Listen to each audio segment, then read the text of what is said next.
In the shadows of the American dream, where pizza places served more than just food, and family meant something much darker than Sunday get-togethers. One man built an empire that stretched from the old streets of Palermo, Sicily, to the peaceful suburbs of New Jersey. His name was Rosario Gambino, and right now, you are going to hear the complete, never-before-told story of the Cherry Hill Gambinos. This is a story about brotherhood and betrayal, about hundreds of millions of dollars worth of heroin, and about a man who ran one of the smartest drug operations America had ever seen. Before we jump into Sal's world, I want to know where you are watching from tonight. What time is it where you live? Put your location and the time in the comments down below. Are you getting ready for bed in New York? Listening in from across the ocean in London? Or maybe you are just starting your morning somewhere in Asia. Let me know. And if you are ready for the whole story, and I mean the whole story, every little detail, every twist and turn, hit that subscribe button and turn on the notifications. Give this video a thumbs up if you enjoy true crime stories told the right way. And share this with someone who likes to dig deep into mob history. Now, let's go back to where it all started. Palermo, Sicily, January 12, 1942. As I-bombs started falling on this important island in the Mediterranean, changing the way World War II was being fought, a baby was born into a family. This family's loyalties were stronger than any country's, and its rules were older than any modern government. This family was so woven into Sicilian life that you couldn't tell them apart from the society itself. Rosario Gambino came into the world in the Passo di Regano neighborhood of Palermo. This area wouldn't mean anything to most Americans, but it meant everything to people who understood the detailed layout of organized crime. Passo di Regano wasn't just a neighborhood. It was a fortress, a place where future mobsters were raised, a spot where the Mafia wasn't some faraway criminal group, but the very way society was organized. His father, Tommaso Gambino, was a man of respect in that community. That phrase meant a lot more than it sounds like. To be a man of respect in Passo di Regano meant you had connections, that you understood omerta, the code of silence, and that you lived by the old rules that had guided Sicilian life for hundreds of years. Tommaso Gambino brought up his sons, Giovanni, known as John, Rosario, called Sal, and Giuseppe, called Joseph. In this world,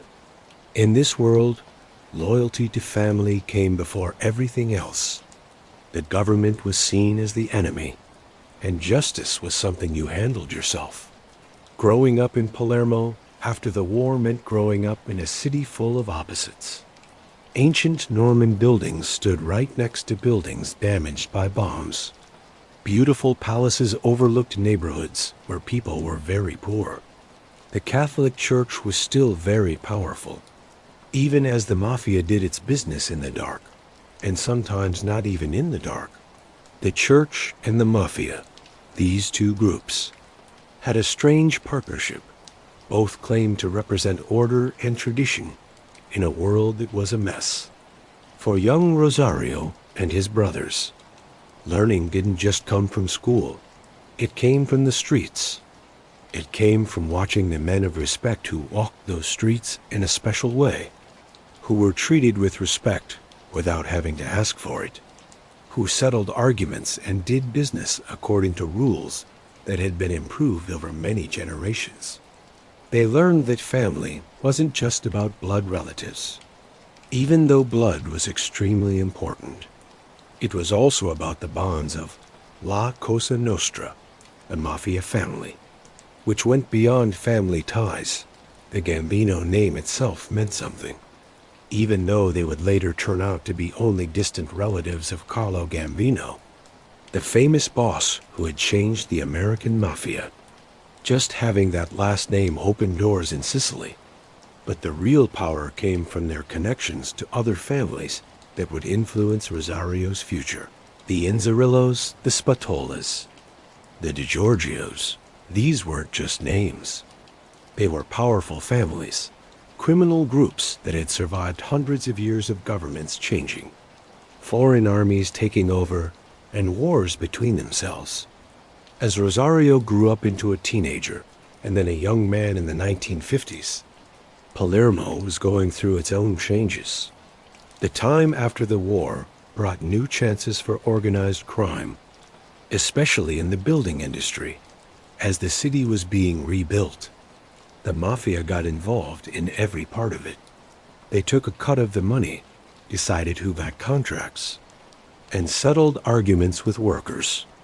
For young men growing up in families like the Gambinos, the path was clear. You either joined the system, or you left Sicily completely.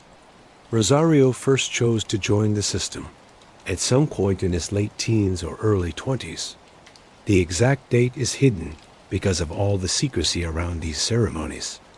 Rosario Gambino was made. He was officially brought in as a member of the Sicilian Mafia.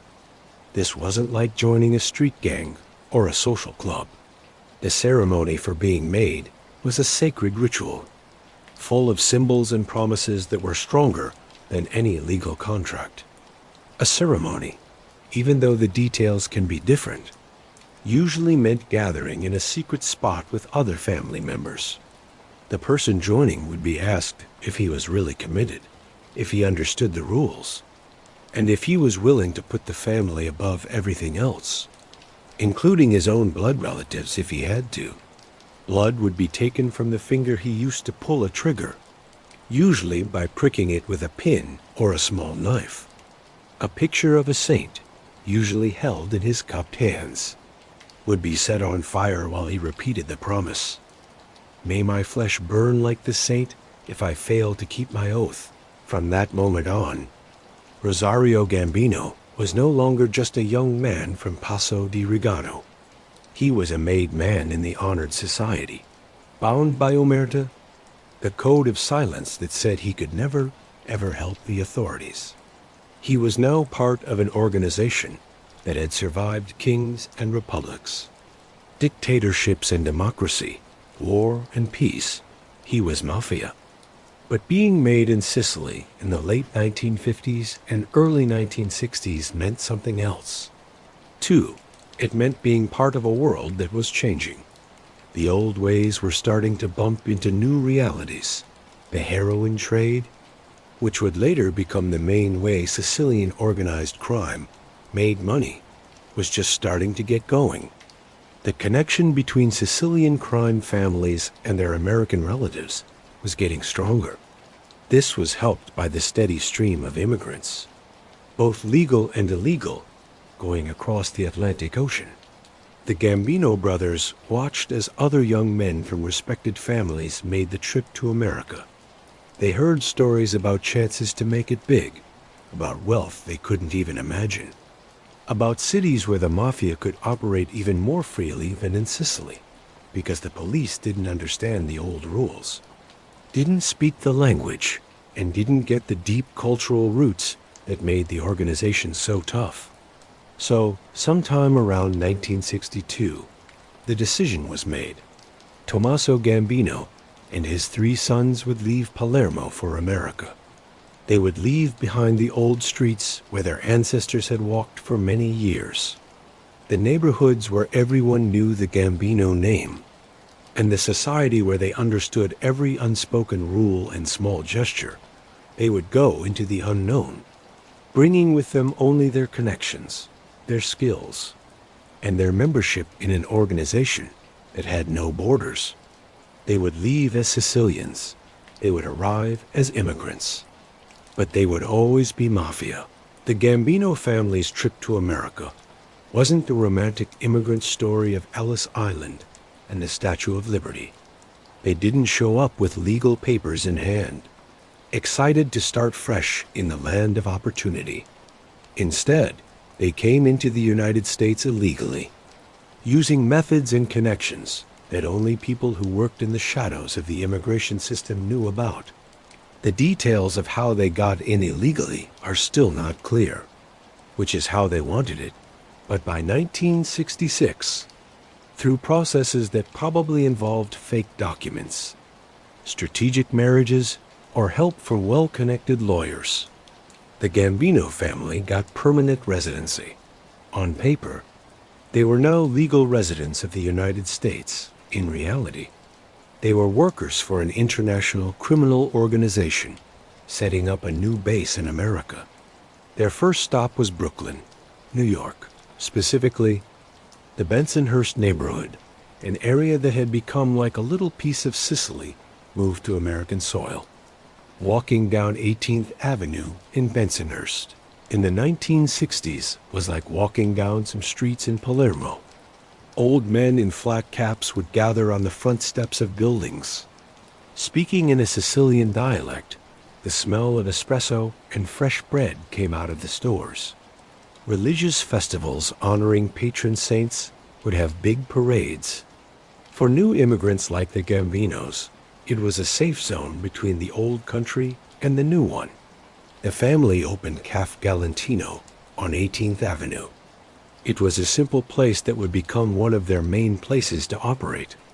To someone who didn't know, it looked like just another Italian cafe, the kind found in neighborhoods all over Brooklyn, where old men played cards and talked about soccer games over tiny cups of espresso.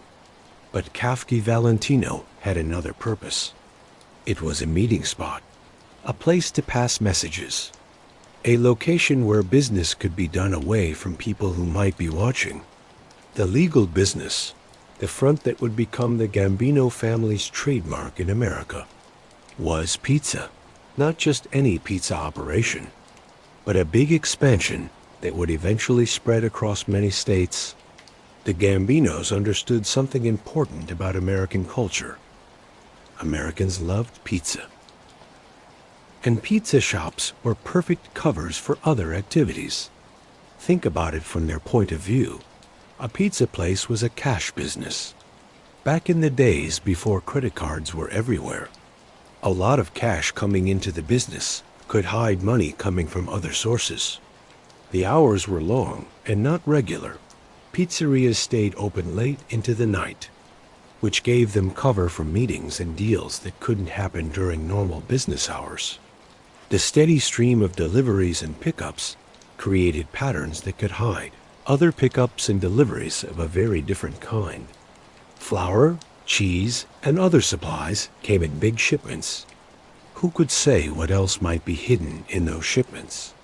Plus, owning legal businesses, especially restaurants, gave a person a certain standing in the community. It provided answers to questions about what someone did for work, where their money came from, and what they did for a living. When someone asked Rosario what he did, he could honestly say, "I own pizza restaurants." It was perfect. The Gambinos didn't think small. They opened father and son pizza restaurants, a name that was kind of funny considering how much the organization was really about actual fathers and sons. They opened locations in Philadelphia, Pennsylvania, Camden, New Jersey, and Dover, Delaware. But the best one, the main headquarters for their operation, was Sal's Pizza in Delran, New Jersey. Delran was a small town in Burlington County that would become forever linked to the Gambino name. Delran was the perfect spot, unlike Brooklyn or Philadelphia, where the police had some experience with mafia operations. Delran was a quiet suburban community. Organized crime just wasn't on most people's minds there. The police department was small and focused on local issues like traffic tickets and teenagers causing trouble. The idea that international drug deals could be run from a pizza shop on their main street would have seemed crazy. Sal's Pizza became Rosario's territory, his main place of business, his throne room.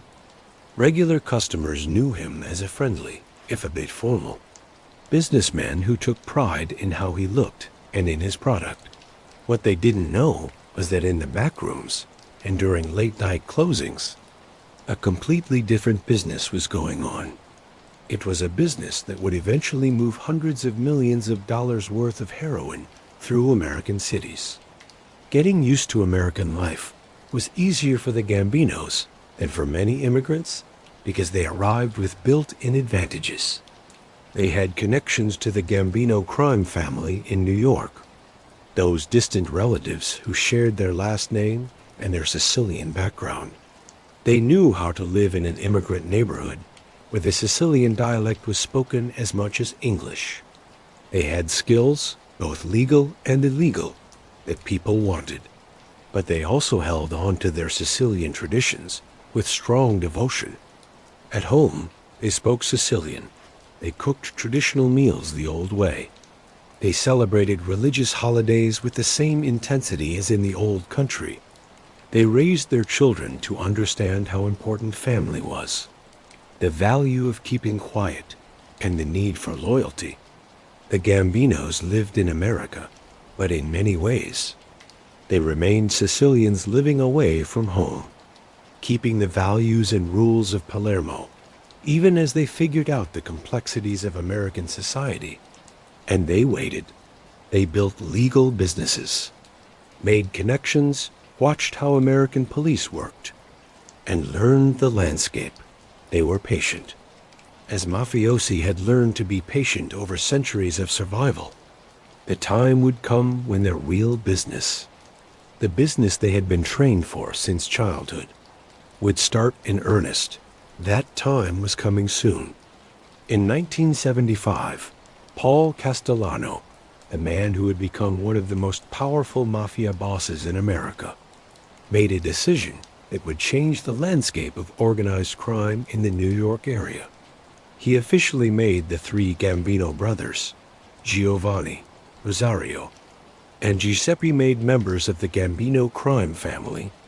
This wasn't a repeat of what they already had, even though they had been made in Sicily, the American Mafia, while it stayed connected to Sicilian families, worked as a separate organization with its own structure, its own ruling committee, and its own rules.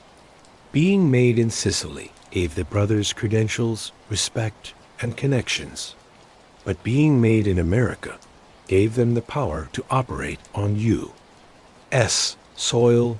Paul Castellano was an interesting choice to do this ceremony. Unlike the typical mafia boss, Castellano, who was known as Big Paul, was more of a businessman than a gangster. He dressed perfectly in expensive suits, lived in a mansion on Staten Island that locals called the White House, and preferred to do business in corporate boardrooms instead of social clubs. He had taken over as leader of the Gambino family after his brother-in-law Carlo Gambino died in 1976, and he imagined a mafia that would operate like a corporation, with sophisticated business operations replacing the crude, strong-arm tactics of earlier generations. The Gambino brothers fit perfectly into this vision. They weren't street thugs or guys who solved everything with their fists. They were smart operators who understood both the old Sicilian ways and the new American opportunities. They dressed well, spoke multiple languages, ran legal businesses, and most importantly, they understood international trade in a way that many American-born mobsters did not. The structure that came from their official induction was organized like a hierarchy and was efficient. Giovanni, John, as he was known in America, became a capo, a captain. This was a position of significant power within the family.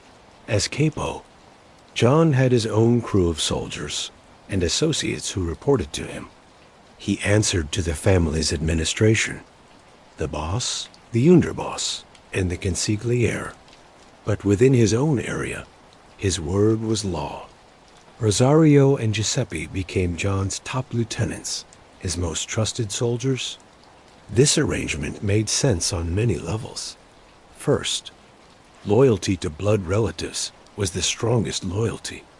Brothers could trust each other in ways that even the most loyal non-family member couldn't match. Second, their Sicilian background and connections made them incredibly useful for the international operations that were becoming more and more important to the family's profits.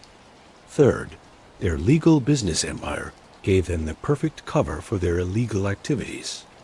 The group they led became known as the Cherry Hill Gambinos.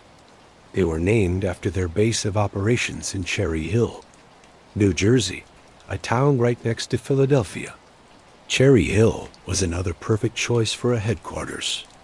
It was close enough to big cities like Philadelphia and New York to be useful for their plans, but far enough away from the intense police attention that those cities attracted. The Cherry Hill Gambinos operated with a level of independence that was unusual for a mafia crew. Even though they answered to the Gambino family administration, their international connections and special operations gave them a certain amount of freedom. In many ways, they were a family within the family, keeping the traditional structure and respect for the chain of command while running operations that many American-born mobsters didn't understand and couldn't handle. This was the time when the mafia was at its most powerful in America. The 1970s saw organized crime get into legal industries on a scale never seen before. Construction, garbage collection, trucking, clothing manufacturing. The docks, the mafia had its hooks and unions. Politicians, judges, and police departments. For a made member of a powerful family like the Gambinos, the chances seemed endless, but there was a problem.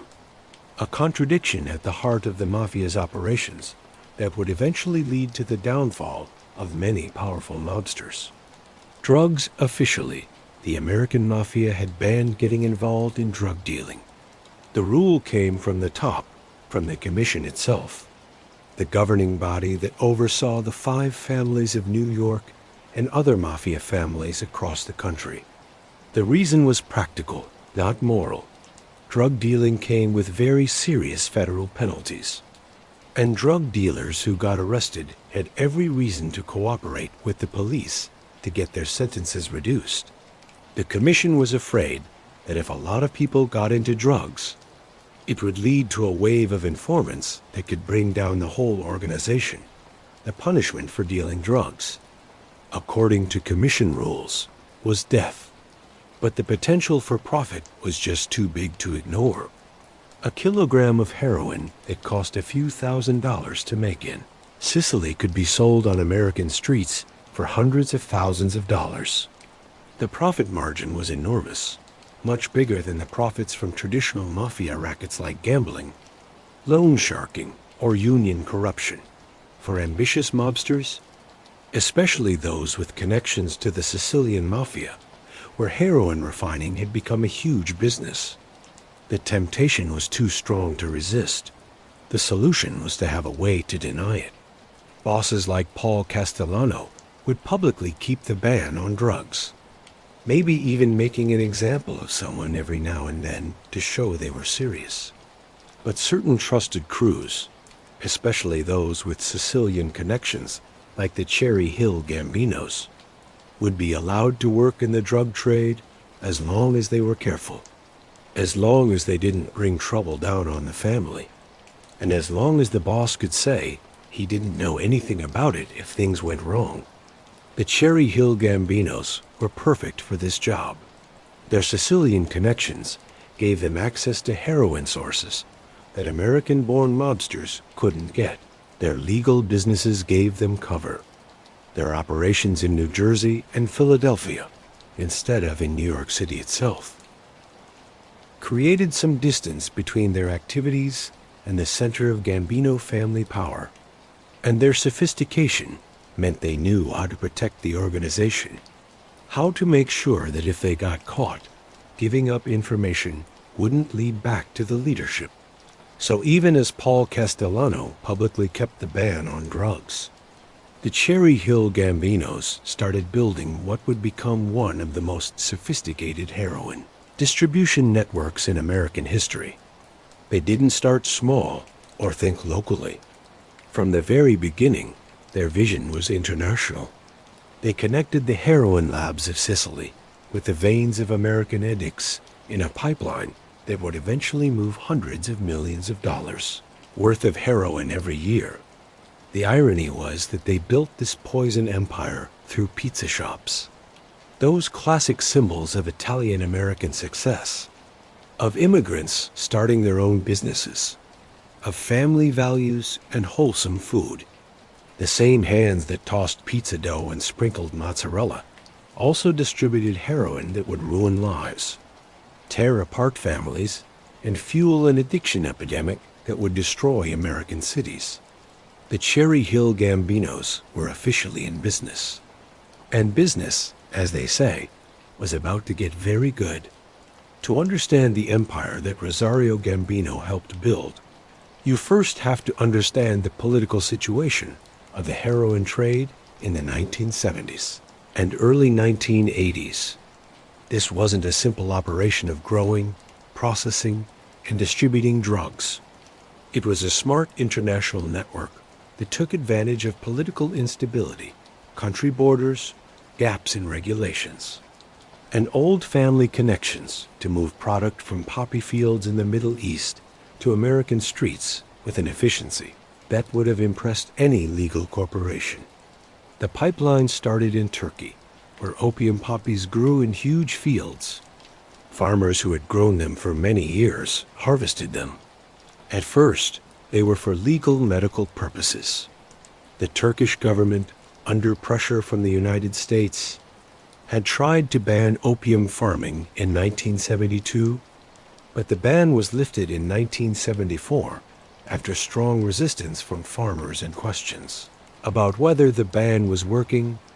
The result was a legal gray area that smugglers connected to the mafia used without mercy. Turkish morphine base, the raw material refined from opium, was smuggled to Sicily, usually by taking roundabout routes through the Mediterranean, designed to avoid getting caught. Sometimes it came through Lebanon, sometimes through other countries in between. But it all eventually ended up in secret labs in Sicily, where chemists turned it into heroin. These weren't sloppy operations. The Sicilian Mafia had perfected the process of making heroin into an art form. Their labs, often located in remote farmhouses in the sick countryside, produced heroin of amazing purity using methods and equipment that could compete with legal drug companies. The chemists were professionals, often trained in legal drug facilities, who used their knowledge for a legal production. The result was a product so pure and so consistent that it got the highest prices in international markets. But the real genius of the operation wasn't in making the heroin, it was in distributing it. This is where the personal connections of men like Rosario Gambino became so important. His relationship with Salvatore Inzerillo, one of the most powerful mafia bosses in Palermo, gave the Cherry Hill Gambinos direct access to Sicilian heroin sources at a time when many American mobsters were struggling to make such connections. Salvatore Inzerillo was a name that demanded both respect and fear. As the boss of the Passo di Regano neighborhood, the same area where Rosario had grown up, Inzerillo controlled large parts of the Sicilian heroin trade. He was smart, ruthless, and deeply connected to both Sicilian and American mafia families for the Cherry Hill Gambinos. Having Inzerillo as a partner was like having a wholesale supplier who could guarantee the quality, quantity, and consistency of the product. But Sicily in the late 1970s and early 1980s was becoming more and more dangerous. Even by mafia standards, the Second Mafia War was brewing. This was a conflict that would change the Sicilian underworld and, in the end, affect the Cherry Hill Gambinos' operations in a big way. The war pitted the traditional Palermo families, including the Inzerillos, Spatolas, and others connected to the Gambinos, against the Corleonesi group led by Toto Rina. a ruthless boss from the town of Corleone who believed in total war as a business strategy. The conflict was supposedly about territory and control of the drug trade, but it was also about different ideas of what the mafia should be. The traditional, somewhat restrained approach of the Palermo families versus the scorched earth tactics of Rina and his allies. The war reached a turning point on May 11, 1981. When Salvatore Inzerillo was killed in Palermo, the hit was classic mafia. Inzerillo was driving his armored Alfa Romeo when attackers ambushed him with automatic weapons. Even with the armor plating, the amount of gunfire was too much. Inzerillo died instantly, his body full of bullets. His blood stained the streets of the neighborhood he had once controlled. But the Corleonesi weren't satisfied with just killing Inzerillo. They wanted to destroy his whole group, to send a message so brutal that no one would even think about resisting. In the months that followed, dozens of Inzerillo's allies and family members were murdered. Some died quickly, like Inzerillo himself. Others weren't so lucky. The Corleonesi had a special talent for making deaths last a long time, for making sure the victims suffered before they died, for sending messages through the way they killed people. The survivors faced an impossible choice: stay in Sicily and probably be killed, or run away to America and live as gli scappati, the escaped ones. This was a term that suggested cowardice in mafia culture, where loyalty and honor demanded that you stay and fight no matter what the odds. Many chose to survive instead of being honorable. A wave of Sicilian mafiosi arrived in America. They scattered among various cities, but many ended up in New York and New Jersey, where they had family connections. The Cherry Hill Gambinos, with their connections to Inzerillo and their established operations, became a natural destination for some of these refugees. This flood of Sicilian mafiosi had mixed effects on the Cherry Hill Gambinos' operations. On one hand, it gave them experienced, smart workers who understood the international heroin trade very well. These weren't street-level dealers. They were men who had run operations in Sicily, who had connections all over Europe and the Middle East, and who brought useful expertise and contacts. On the other hand, it brought attention. Law enforcement agencies, both Italian and American, were tracking these escapees. The FBI, which had been struggling to understand the complicated relationships between Sicilian and American mafia families, suddenly had a map in the form of these refugees' Italian judges, especially the famous anti-mafia judge, Giovanni Falcone. Were starting to figure out the international network that connected Sicilian mafia families to their American counterparts. Falcone was a particular problem for the Cherry Hill Gambinos. Unlike many Italian authorities who treated the mafia as a problem only inside Italy, Falcone understood that modern organized crime crossed borders. He realized that the heroin pipeline connecting Sicily to America was what kept both the Sicilian and American mafia alive, and he was determined to expose and destroy it. His investigations would eventually lead to the famous Maxi trial in Palermo, where hundreds of mafiosi were prosecuted at the same time in a special courtroom built inside a bunker. But in the late 1970s and early 1980s, Falcone was just starting his work. The Cherry Hill Gambinos still had room to operate, still had connections they could use, and still had profits to make. The Inzerillo connection might have been damaged by the Mafia War, but the Gambino brothers could adapt. They found new sources, new routes, new methods, and they had a cover operation that was working perfectly: the pizza connection. The term pizza connection was made up by law enforcement to describe the way Sicilian and American mafia families distributed heroin through pizza places all across the United States. But calling it just a way to distribute the drugs doesn't give enough credit to how smart and big the operation was. The Pizza Connection was a masterpiece of criminal logistics. It combined legal business, cultural cover, and international coordination in ways that law enforcement had a hard time understanding, let alone fighting. Here's how it worked in practice. Pieced together from court documents, surveillance logs, and testimony from witnesses who decided to cooperate, Turkish morphine base would arrive in Sicily through various smuggling routes. In the Sicilian labs, chemists would refine it into heroin of amazing purity, often 80 to 90% pure.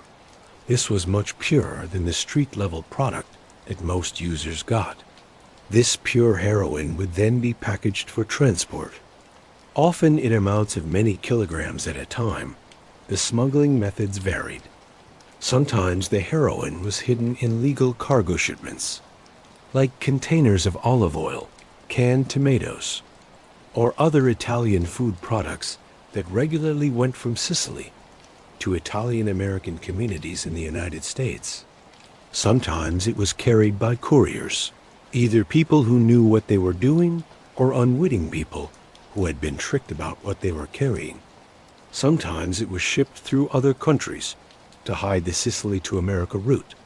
Once in the United States, the heroin would be distributed through the network of pizza places that families like the Cherry Hill Gambinos controlled. The genius of this system had many layers. First, pizza places gave the perfect cover for meetings and deals. In Italian-American neighborhoods, a pizza place was a place where the community gathered. People coming and going at all hours didn't raise suspicion. They were just customers. Two men sitting in a corner booth having an intense conversation weren't suspicious. They were just friends catching up. The constant flow of people made surveillance difficult. How could you tell a drug customer from a regular pizza customer? Second, pizza places justified having a lot of cash around.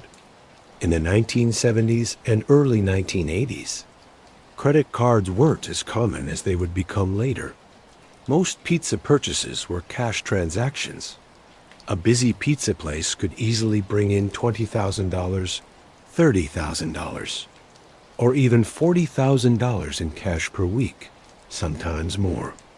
This gave the perfect cover for mixing drug money with legal income.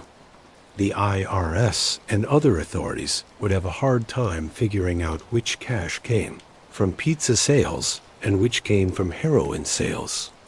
Third, pizza delivery routes gave cover for drug distribution. Pizza shops made deliveries all over their area, often late into the night. A delivery driver going to an address at 11 p.m. on a Friday night wasn't suspicious. He was just bringing someone their pepperoni and mushroom pizza. Who would notice if sometimes those pizzas came with extra toppings that customers paid for in cash? Fourth, the pizza business explained why Italian-speaking men were in communities where they might otherwise stand out. Rosario and his brothers, with their thick Sicilian accents and old-world manners, fit perfectly into the role of Italian restaurant owners. Their frequent trips to Italy could be explained as visiting family or getting authentic ingredients. Their conversations in the Sicilian dialect, which few Americans could understand, and which even Italian Americans from other regions had trouble with, could be dismissed as just old-world traditions. The size of the operation was amazing. Giovanni Falcone, the Italian judge who made it his life's work to understand and fight the mafia, estimated that in the late 1970s and early 1980s, the Pizza Connection was moving hundreds of millions of dollars worth of heroin every year. To put that in perspective, that's equal to well over $2 billion in today's money. And that's just the price at which it was sold on the street. The actual amount of money moving through the network, including wholesale purchases and international deals, was even larger. The Cherry Hill Gambinos represented just one group in this larger network. But they were a significant one. Sal's Pizza in Belron wasn't just a front. It was a main place for operations. Here in a suburban New Jersey town, where the biggest crime was usually underage drinking or shoplifting, international drug deals were being organized. Surveillance logs from later investigations would show frequent visits to Sal's Pizza by men who had no obvious reason to be in Delran. Men from New York, from Philadelphia, from other cities. Men who would meet with Rosario in the back room, have short conversations, and then leave. The money laundering part of the operation was just as smart. The cash from heroin sales had to be cleaned, transformed from suspicious bundles of small bills into money that looked legal. It could be deposited in banks, invested in businesses, or sent back to Sicily. The pizza place served this purpose too. Cash from heroin sales could be mixed with legal pizza money, deposited as business income, and then moved through a series of transactions designed to hide where it originally came from. Wire transfers were a specialty. Money would be sent from the United States to Switzerland, from Switzerland to Italy, from Italy back to Sicily, going through many accounts and many countries. Each transfer made it harder for authorities to follow the original source. By the time the money reached Sicily, it looked like legal business profits or investment returns, not drug money. The Italian end of the operation managed these funds with the same skill as a corporation. By 1982, according to investigators, the holdings in Palermo connected to this network were estimated at $1 billion, an almost unbelievable amount. This money was invested in legal businesses, construction companies, restaurants, real estate, import-export firms. The Mafia was becoming not just a criminal organization, but a major economic force, a shadow economy that ran alongside and connected with the legal economy. For Rosario Gambino personally, the pizza connection brought wealth that would have been impossible from just selling pizza legally. He lived well, though he always kept in mind the need to keep up his cover. He wasn't flashy like some mobsters who drew attention with showy displays of wealth. Instead, his wealth showed in more subtle ways. The quality of his suits, the car he drove, the home he owned, the ability to have cash on hand whenever he needed it. But this success came with risks that were growing every day. The FBI and DIA were starting to understand the pizza connection, helped by Italian authorities like Giovanni Falcone, who were sharing information across borders. The very success of the operation, its size, its sophistication, its profitability, made it impossible to hide forever. Too much money was moving, too many people were involved, too many deals were leaving traces that patient investigators could follow. And then there was the violence. The heroin that flowed through these pizza places was destroying lives, creating addicts, and fueling crime in American cities. Each kilogram of heroin represented hundreds or thousands of individual doses. Each dose was a potential step toward addiction, overdose, and death. The pizza connection wasn't just moving a product. It was distributing poison on an industrial scale. The law was closing in, but before the final judgment would come, there were several more chapters in the story of Rosario Gambino. Chapters that would show the full extent of his connections, his boldness, and his willingness to take part in operations that went beyond even the big plans of the pizza connection itself. The empire was huge, but empires, as history teaches us, always fall. The contradiction at the heart of Rosario Sal Gambino's life would have been immediately obvious to anyone who bothered to look closely at the numbers.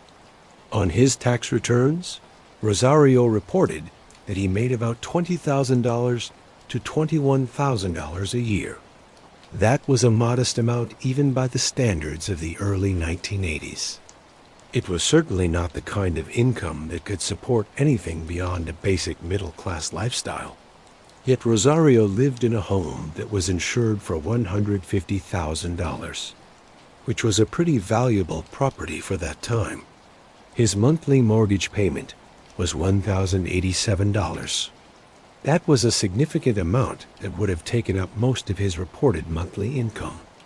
Leaving very little for other expenses, he made deposits of $35,000 into his checking accounts, which was more than his entire reported income for a year. The math simply didn't add up. But maybe the most telling detail about Rosario's lifestyle was the way he dressed. People who met him always commented on how he looked. While other pizza shop owners might wear casual clothes or stained aprons, Rosario wore custom-tailored suits. People who knew him described them as making him stand out. These weren't off-the-rack suits from a department store. They were handmade clothes fitted perfectly to his body, made from expensive fabrics. They were the kind of suits that showed status and wealth without saying a word. Imagine this scene: a pizza parlor in suburban New Jersey, the kind of place where teenagers hang out after football games and families come for casual dinners. Behind the counter, instead of someone in a t-shirt and jeans, there's a man in a three-piece suit that probably cost more than most customers earned in a month. The difference was striking and on purpose. For Rosario, these suits were more than just clothes. They were a statement about who he was. In Sicilian mafia culture, appearance matters. How you dress shows your status, your respect for yourself and others, and your success. A man of respect doesn't dress like a common worker. Even if he owns a pizza shop, the suit announced to those who understood, "I am not what I appear to be. I am something more." The daily routine at Sal's Pizza showed this double life. During normal business hours, Rosario would be there, watching over things, making sure the quality was good, and talking with customers. He was charming in that old world way, formal, polite, and attentive. Customers liked the personal touch, the feeling that the owner cared about their experience. But after normal hours, or during carefully planned moments during the day, a different kind of meeting would happen. Men would arrive who clearly weren't there for pizza. They would be taken to the back, to the office, or the storage areas, where conversations could happen in private. The meetings were short. Rosario understood operational security. He knew that long meetings in the same place created patterns that surveillance could detect. Conversations were held in the Sicilian dialect, that old language that even many Italian Americans couldn't fully understand. This added another layer of security. The phones at Sal's Pizza and Rosario's other locations were used carefully for sensitive business. And when they were used, the language was coded. Law enforcement surveillance logs from this time are full of mysterious conversations about shirts and suits, about deliveries and packages, about meeting times and places described in vague terms. Rosario knew that phones could be tapped, that law enforcement was always possibly listening. The old Sicilian suspicion of government surveillance, which was justified by hundreds of years of experience, served him well in modern America. Money flowed constantly, but always in ways designed to hide where it came from. Cash was the most important thing in Rosario's operation, just as it was throughout the Mafia. Cash left no paper trail, couldn't be easily traced, and could be moved, hidden, or spent without creating records. The pizza businesses created legal cash. This could be mixed with illegal money. The key was to keep the ratio believable. Too much cash from a pizza shop that couldn't possibly make that much legal money would attract attention. Despite his wealth, Rosario kept a relatively low profile compared to some mobsters. He didn't buy yachts or racehorses or throw big parties that would attract media attention. His home, while nice, wasn't showy. He didn't seek out publicity or glory. This restraint was typical of the Sicilian Mafia approach. Blend in, keep up legal appearances, avoid drawing attention. When questions came up about what he did for a living, Rosario had legal answers. He owned pizza restaurants. He could show incorporation papers, business licenses, and tax returns. When asked about his income, he had explanations. The restaurants generated cash income that was sometimes hard to track exactly. Family members helped with money. His standard of living, while comfortable, wasn't so lavish that it immediately raised red flags. There was one particularly telling moment that would later be told in court. Rosario's lawyer, when asked to say what his client did for a living, couldn't give a clear answer. Think about that. A man's own lawyer couldn't say for sure what the man did for a living. The lawyer knew Rosario owned pizza places, but there was clearly something else, something unspoken, something that everyone involved in the legal proceedings understood, but couldn't quite put into words.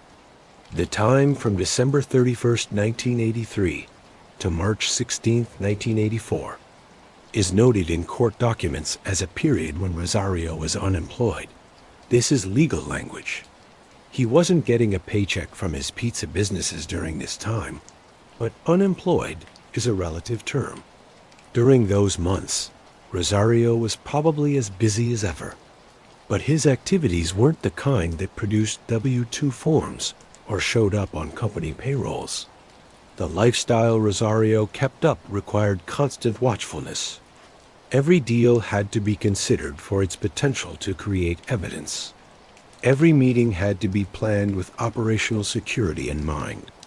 Every conversation could possibly be recorded. Every associate could be a potential informant. The stress of living this double-life legal businessman and international drug trafficker must have been huge. Yet Rosario seemed to do well in this environment. People who knew him described a man who stayed calm under pressure, who made decisions quickly and firmly, who got respect through his presence rather than by making a lot of noise. He had the manner of a successful businessman, which in a way he was, just not in the way that appeared on his tax returns. The custom suits, the nice home, the quiet displays of wealth, these were all part of the performance. In the mafia world, how you look matters. A man who looks successful is treated as successful. A man who carries himself with confidence and dresses well is given respect. Rosario understood this completely. His appearance wasn't vanity, it was a tactic. But as 1984 approached, the gap between Rosario's reported income and his actual lifestyle was about to become a topic of great interest to federal prosecutors. The custom suits would become evidence. The home would be searched. The bank deposits would be examined closely. The lifestyle that Rosario had so carefully built was about to be taken apart, piece by piece, in a federal courtroom. The man who made himself stand out was about to stand alone in the defendant's chair, facing charges that could put him in prison for the rest of his life. Among the many colorful and dangerous characters who moved in the world of Rosario Gambino, few were as fascinating or as doomed as Michelle Sindona. The story of Sindona's connection to the Cherry Hill Gambinos reads like a movie script, with international banking, Vatican secrets, fake kidnappings, false passports, and finally murder by poisoned espresso in an Italian prison cell. Michelle Sindona wasn't a gangster in the usual sense. He was a financier, a banker with connections that reached the very highest levels of Italian society and the Catholic Church. Born in Sicily in 1920, Sindona had risen from a simple background to become one of the most powerful bankers in Italy. His clients included the Vatican, which trusted him to manage parts of its enormous wealth. He had relationships with politicians, including Prime Minister Giulio Andreotti. He controlled banks in Italy and America, moving billions of dollars across international borders. But Sindona also had another set of clients, the Mafia. For the Sicilian and American Mafia families, finding ways to move and legitimize the enormous profits from drug trafficking was a constant challenge. They needed bankers who were smart enough to handle international finance, but corrupt enough to ask no questions about where the money came from. Michel Sindona was exactly that kind of banker. By the mid-1970s, Sindona controlled the Franklin National Bank, which at the time was one of the largest banks in the United States. Through Franklin National and his Italian banks, Sindona moved mafia money. He mixed it with legal funds, invested it in real estate and other ventures, and transformed dirty money into clean assets. It was a profitable arrangement for everyone involved. Until it wasn't. In 1974, the Franklin National Bank collapsed. It was the largest bank failure in American history up to that point. The collapse revealed a web of fraud, mismanagement, and illegal currency speculations in Sindona. Facing criminal charges and civil lawsuits in the United States, fled to Italy, but his problems followed him. Italian authorities were investigating his role in the collapse of the Banca Privata Italiana, another institution he controlled. Hundreds of millions of dollars had vanished. Investigators suspected that much of this money had belonged to the Mafia, and that the Mafia wanted it back. In August 1979, Michel Sindona vanished.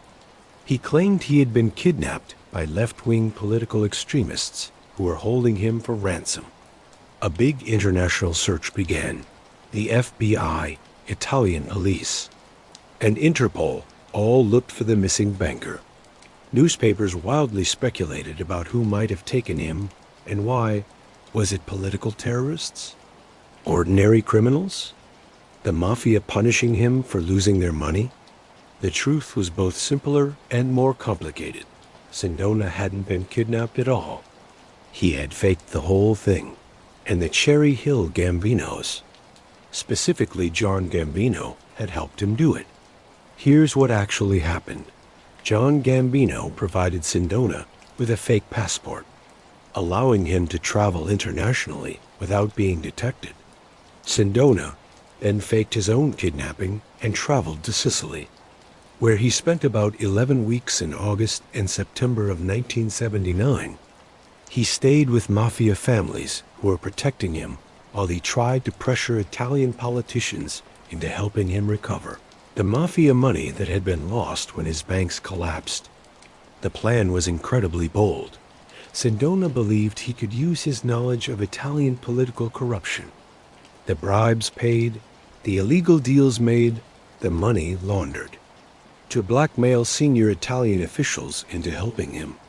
Among his targets was Prime Minister Giulio Andreotti himself, one of the most powerful men in Italian politics.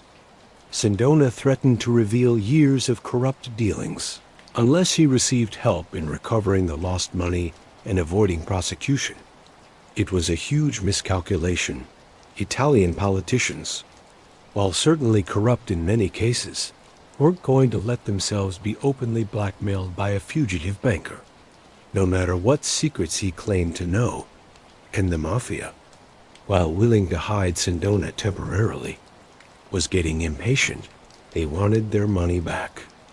And Sindona's dramatic schemes weren't getting results.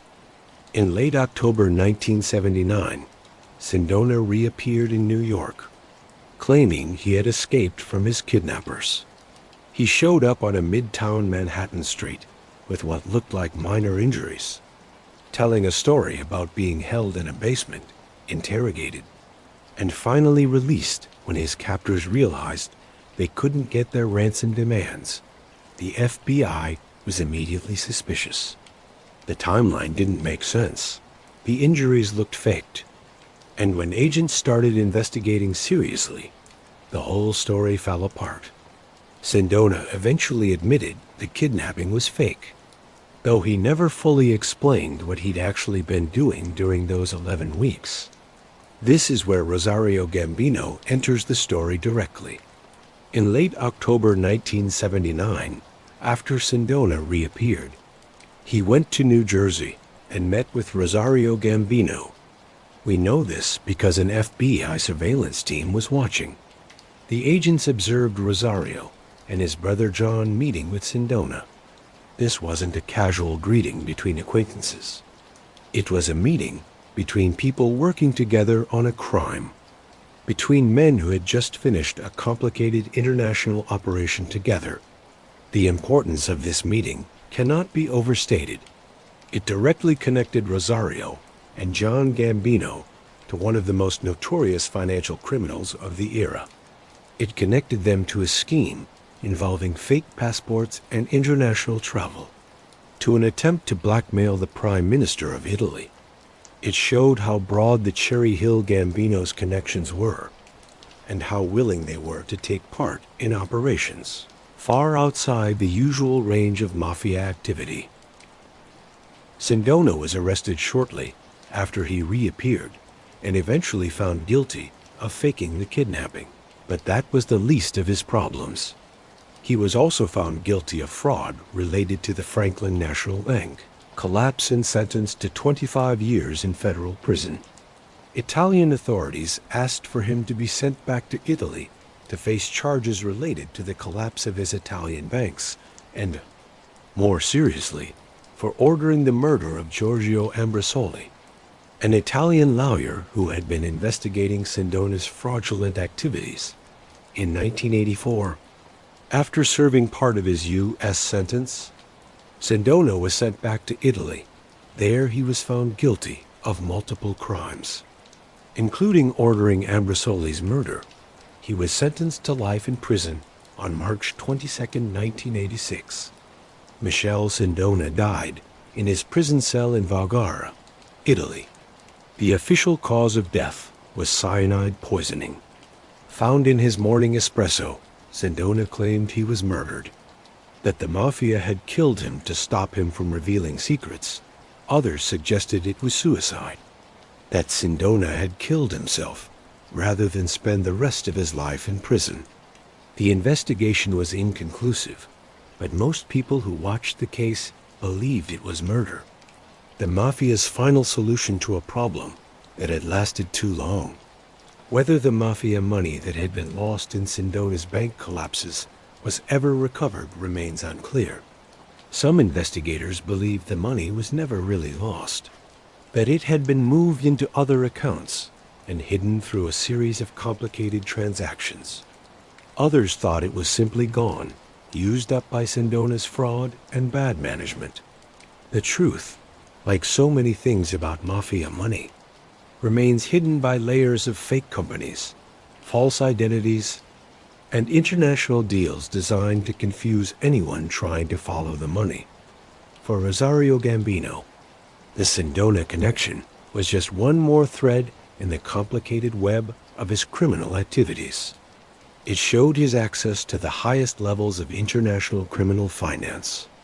It showed his willingness to take part in sophisticated white-collar crime, along with traditional mafia operations. And it showed how far the Cherry Hill Gambinos network reached. But it also showed something else, the risks of operating at this level. Sindona had been, by some measures, more powerful and better connected than any mafioso. He had politicians, Vatican officials, and legal businessmen in his network. Yet he ended up dead in a prison cell, possibly poisoned by the very organization he had served. It was a lesson that Rosario would have been wise to learn. When you operate where international finance, organized crime, and political corruption meet, you make powerful enemies, and powerful enemies, whether they are law enforcement agencies or fellow criminals, eventually make you pay. The empire was still growing, the money still flowing, the operations still running smoothly. But the foundations were starting to crack, and the cracks were about to become huge gaps. The relationship between organized crime and law enforcement has always been complicated. It's a dance of opposition and occasional cooperation, of investigation and corruption. But few cases show this dark partnership more clearly than the story of NYPD Detective Louis Ippolito and his friendship with Rosario Gambino. Louis Ippolito was, on the surface, a successful New York City police detective. By 1983, he had risen to a position in the NYPD Intelligence Division, one of the department's most sensitive units. The Intelligence Division handled cases involving organized crime, terrorism, and other complex investigations.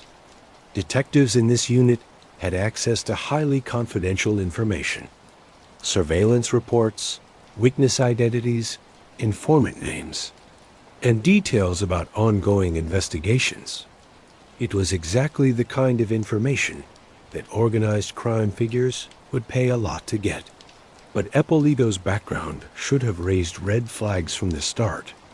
His family history read like a who's who of Gambino family organized crime. His father, Ralph "Fat the Gangster" Ippolito, was a soldier in the Gambino crime family. He was a made member who took part in the family's criminal activities for decades. His uncle James the Clam Ippolito had been a captain in the Gambino family until he was murdered in 1979, probably a victim of internal mob politics or a rival group. How someone with such an obviously compromised background had been allowed to join the NYPD, much less rise to the Intelligence Division, says a lot about the department's background checks in that era. The NYPD, like many police departments, had major corruption problems in the 1970s and early 1980s. The Knapp Commission had uncovered widespread corruption in the early 1970s. But the cultural rot was deeper than any commission could fully fix. Louis Ippolito and Rosario Gambino were friends, not just in a casual way, but in a way that involved regular contact and mutual benefit. They would meet often at a cafe in Coney Island. This meeting place allowed for privacy. To anyone who happened to notice, they were just two Italian Americans having espresso and conversation. But these meetings had purposes that went far beyond socializing. In December 1983, Detective Ippolito accessed the NYPD Intelligence Division records. This wasn't unusual in itself. Detectives regularly looked at files as part of their investigations. But Ippolito wasn't working on a case that required these particular files. He was accessing information about individuals and investigations connected to organized crime, specifically to the Gambino family and its associates. Ippolito didn't just look at the files. He made copies using the photocopier at his Brooklyn police station. He duplicated sensitive NYPD intelligence reports, surveillance logs, and other confidential documents. Then he delivered these documents to Rosario Gambino. The exact content of these documents has never been fully shared publicly, but their general nature is known.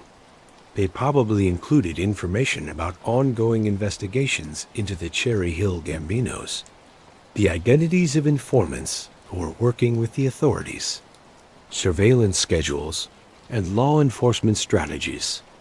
This was intelligence that was incredibly valuable to a criminal organization.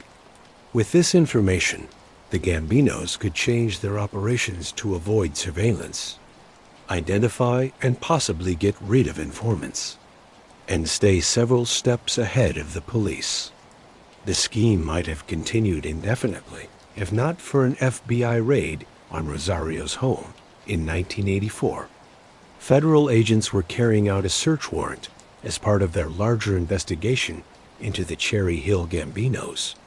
During the search, they discovered a file folder containing NYPD Intelligence Division records. These weren't original documents. They were photocopies, clearly marked as NYPD materials, containing information that had no legal reason to be in Rosario's house. The FBI immediately understood how important this discovery was. Someone inside the NYPD was feeding information to organized crime. The question was, who? The answer came through fingerprint analysis. On the photocopied pages, investigators found fingerprints. The prints belonged to Detective Louis Ippolito. What's more, the documents could be traced to the specific photocopier where they had been made, the machine at Ippolito's Brooklyn police station.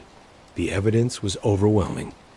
A decorated NYPD detective had been stealing confidential intelligence files and giving them to a high-ranking member of the Gambino crime family. In November 1984, Louis Ippolito was suspended from the NYPD without pay. He would never return to active duty, but this was just the beginning of Ippolito's criminal story. In many ways, his worst crimes were still ahead of him.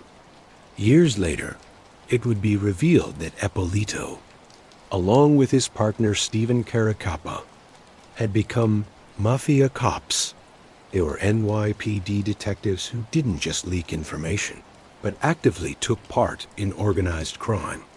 They allegedly committed murders for the mafia, killed witnesses, kidnapped victims, and used their police powers to help criminal activities.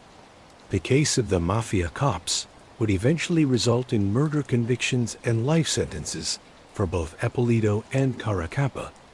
They became two of the most corrupt law enforcement officers in American history. But in 1984, that future wasn't yet known.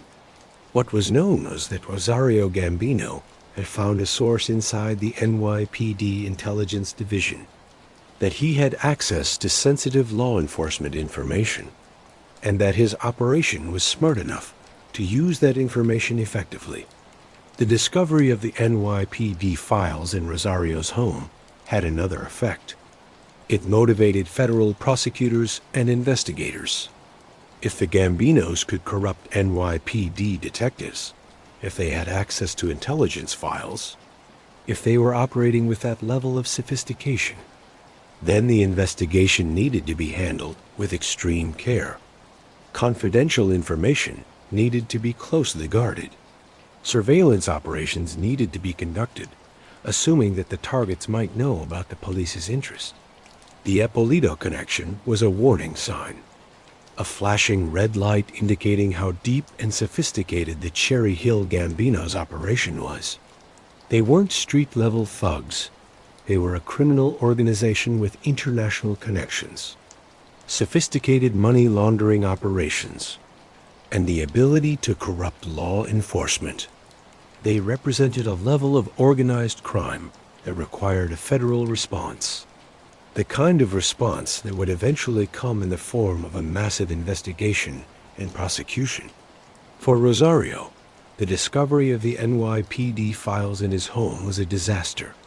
Even though he wouldn't immediately face charges related to them, it exposed his methods, got rid of a valuable intelligence source, and put law enforcement on high alert about his operations. The walls were closing in, even if Rosario didn't fully understand it yet. The corrupt cop would eventually fall, and he would take others with him. Among the many strange episodes in the story of Rosario Gambino, few are as odd or as unsettling as the story of the SS Poet.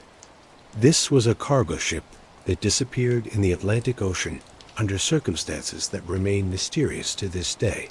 For a brief moment, it was allegedly connected to Rosario and his brother Joseph in a story that stretched credibility to its breaking point.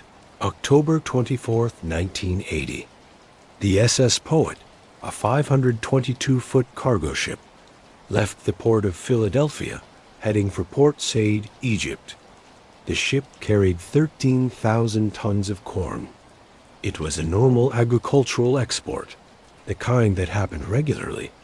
The crew consisted of 34 men, experienced merchant sailors who had made similar trips many times before. The weather forecast showed a potential storm developing. but nothing that the sturdy cargo vessel couldn't handle. The SS Poet was never seen or heard from again. No distress calls were received, no wreckage was found. Despite extensive search operations, all 34 crew members vanished with the ship.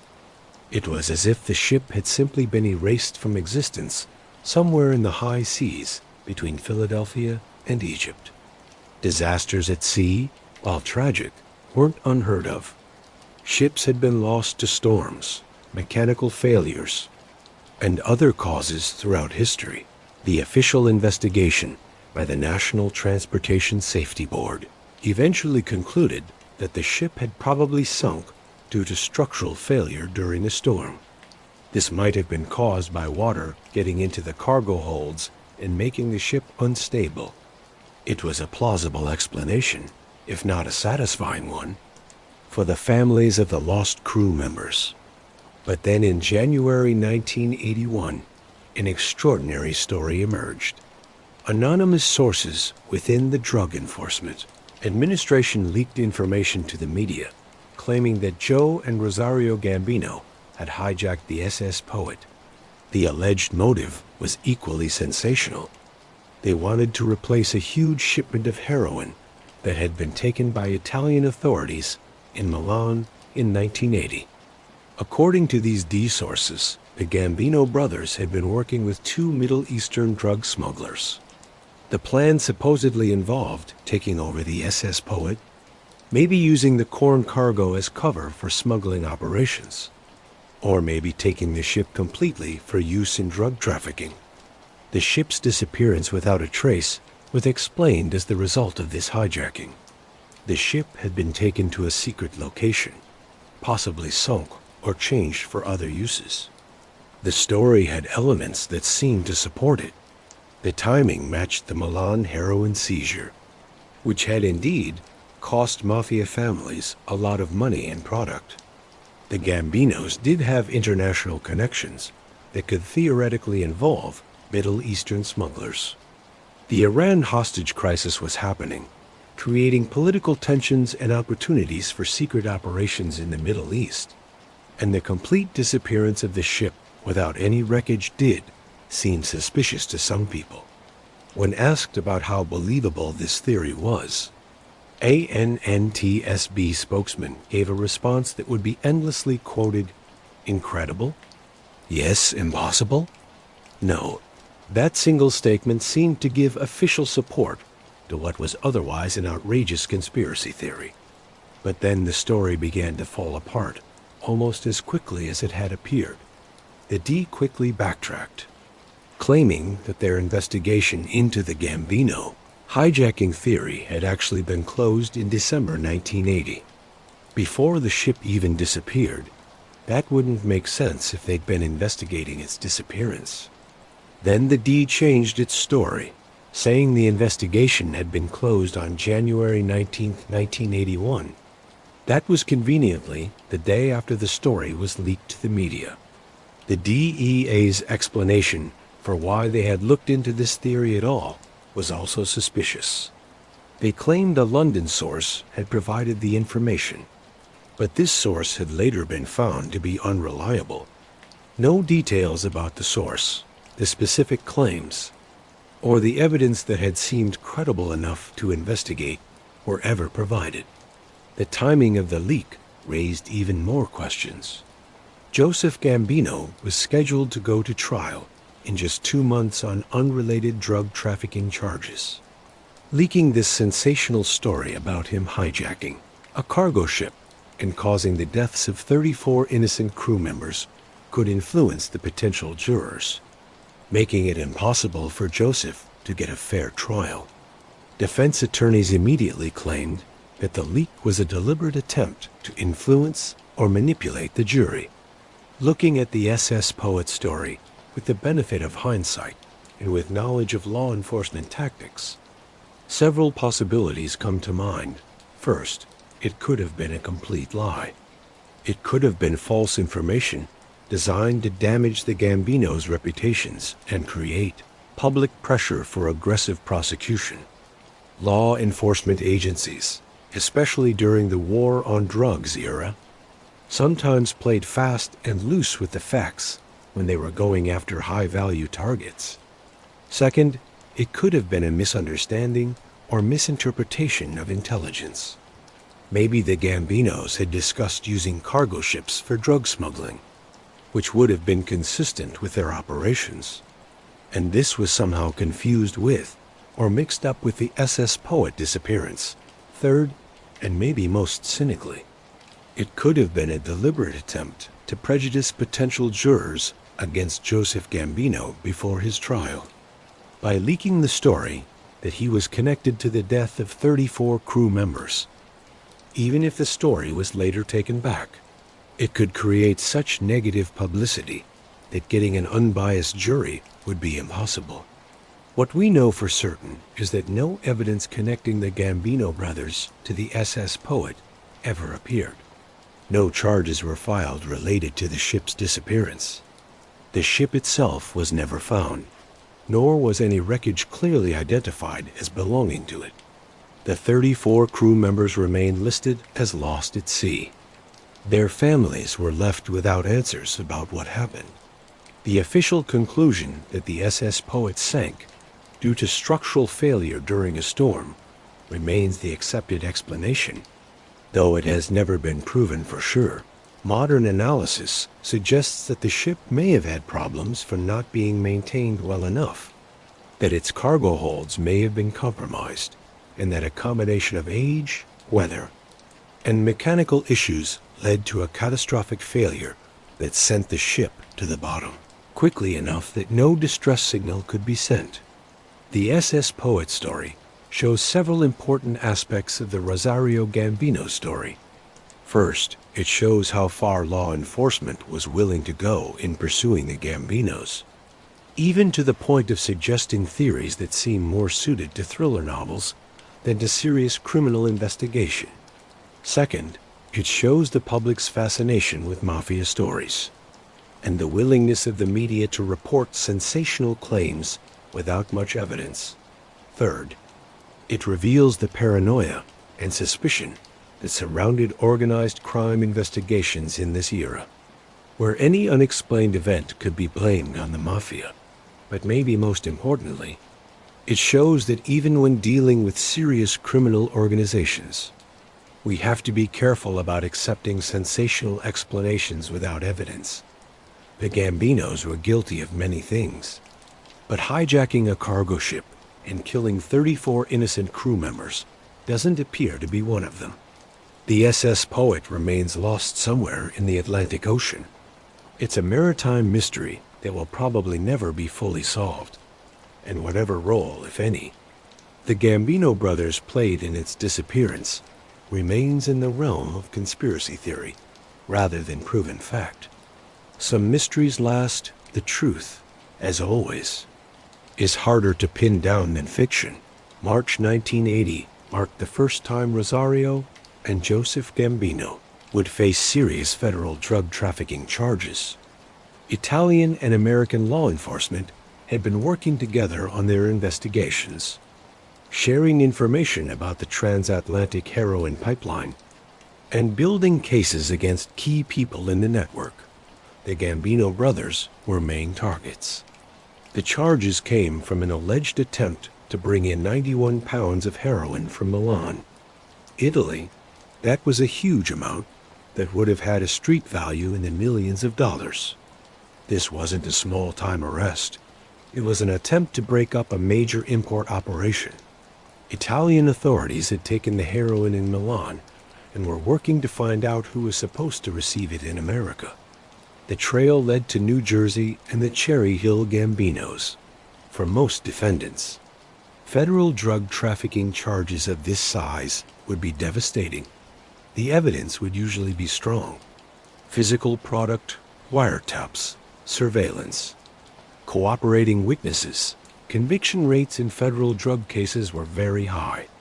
Federal sentencing guidelines were harsh, especially for heroin importation. A conviction could easily mean decades in prison, but Rosario and Joseph Gambino weren't like most defendants. They had resources that few criminal defendants could match. They had sophisticated legal representation, the money to put up a strong defense, and most importantly, the organizational discipline to stay quiet and avoid creating witnesses who might cooperate with the authorities. The case went to trial in 1984, 4 years after the first arrests.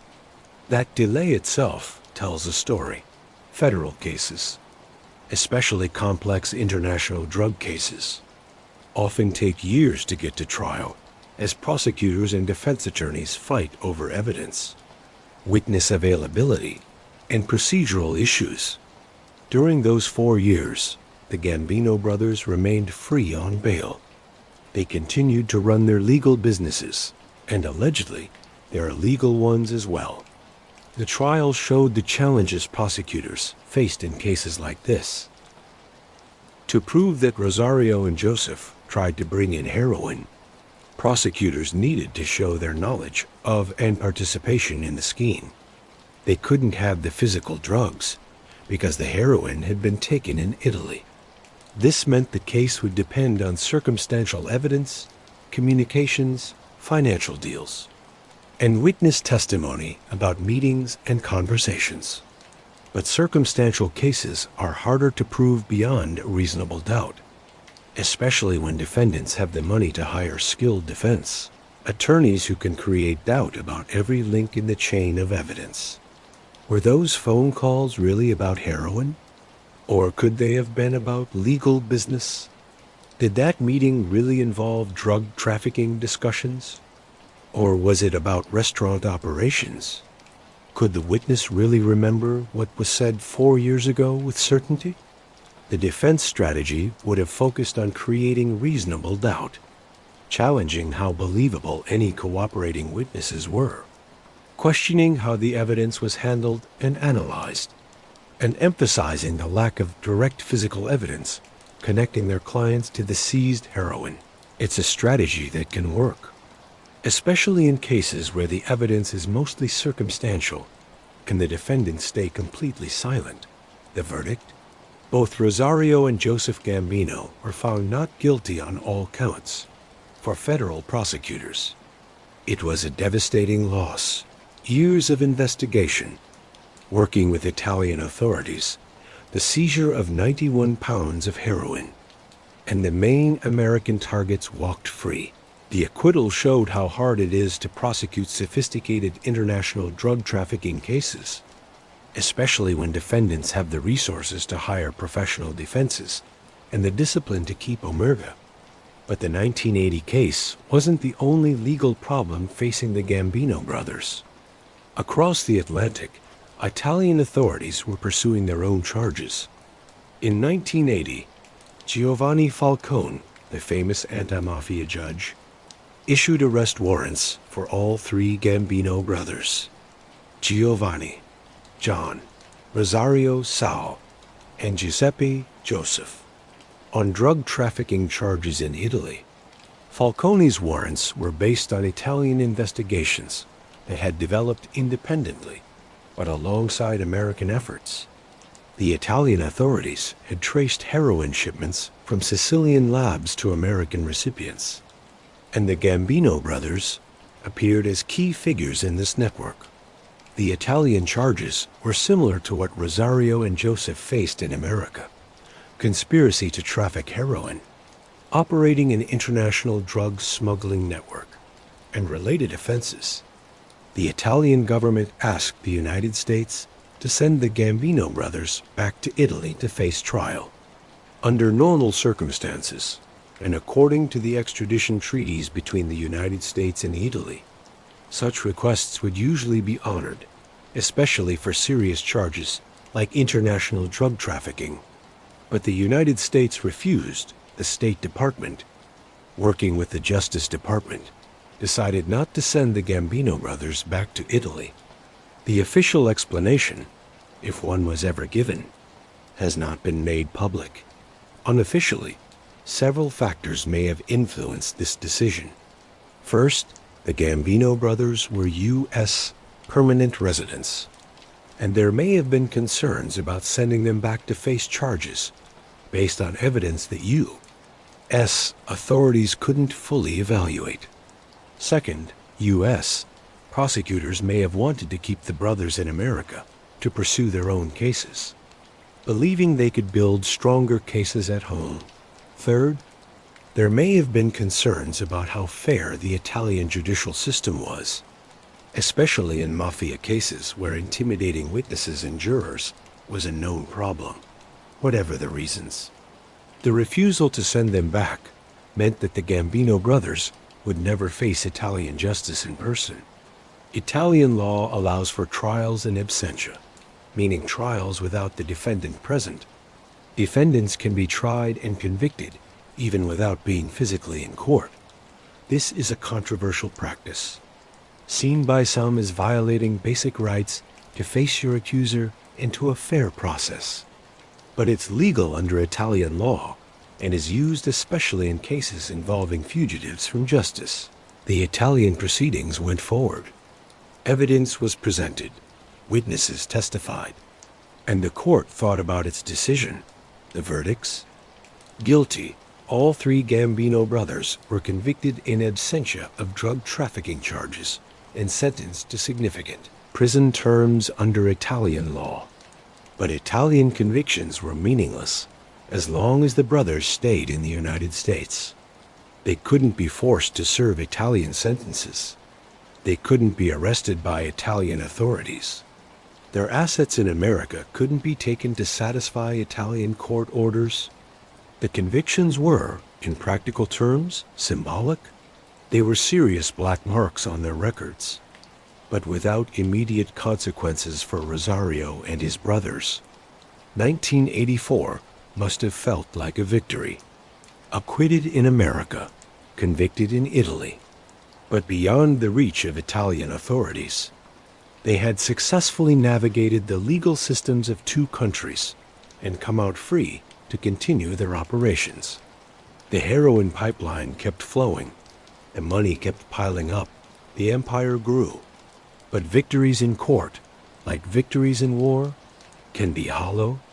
The acquittals in the 1980 case didn't mean prosecutors were giving up. They were learning. Every trial, every witness, every piece of evidence that didn't quite work taught law enforcement something about how the Gambino operation worked and how to build a stronger case next time. Meanwhile, John Gambino, the oldest brother and the capo of the Cherry Hill Group, had managed to avoid charges completely in the 1980 case. The FBI simply couldn't gather enough evidence to charge him, despite their belief that he was the leader of the operation. A court document described him as the head of a Brooklyn-based Sicilian faction of the Gambino family. But descriptions and documents don't make for evidence that can be used to convict. John's ability to avoid prosecution while his brothers faced charges showed his skill at staying insulated. This is the art of keeping yourself away from direct criminal activity while still controlling operations. He didn't handle drugs personally.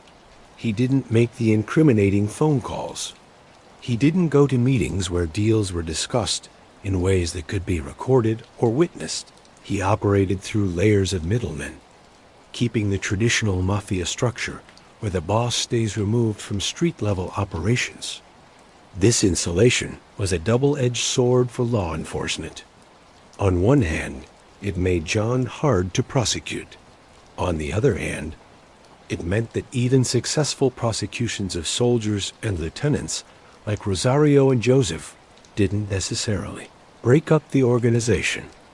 As long as John remained free and in control, the Cherry Hill Gambinos could keep operating. The 1980 acquittal also showed something else: the value of good legal representation. The Gambino brothers hired skilled defense attorneys who understood federal procedure, who knew how to challenge evidence, who could create reasonable doubt in the minds of jurors. In the American criminal justice system, this is both a feature and a problem. Everyone deserves good legal representation, but the reality is that those with a lot of money can afford a level of defense that most defendants cannot.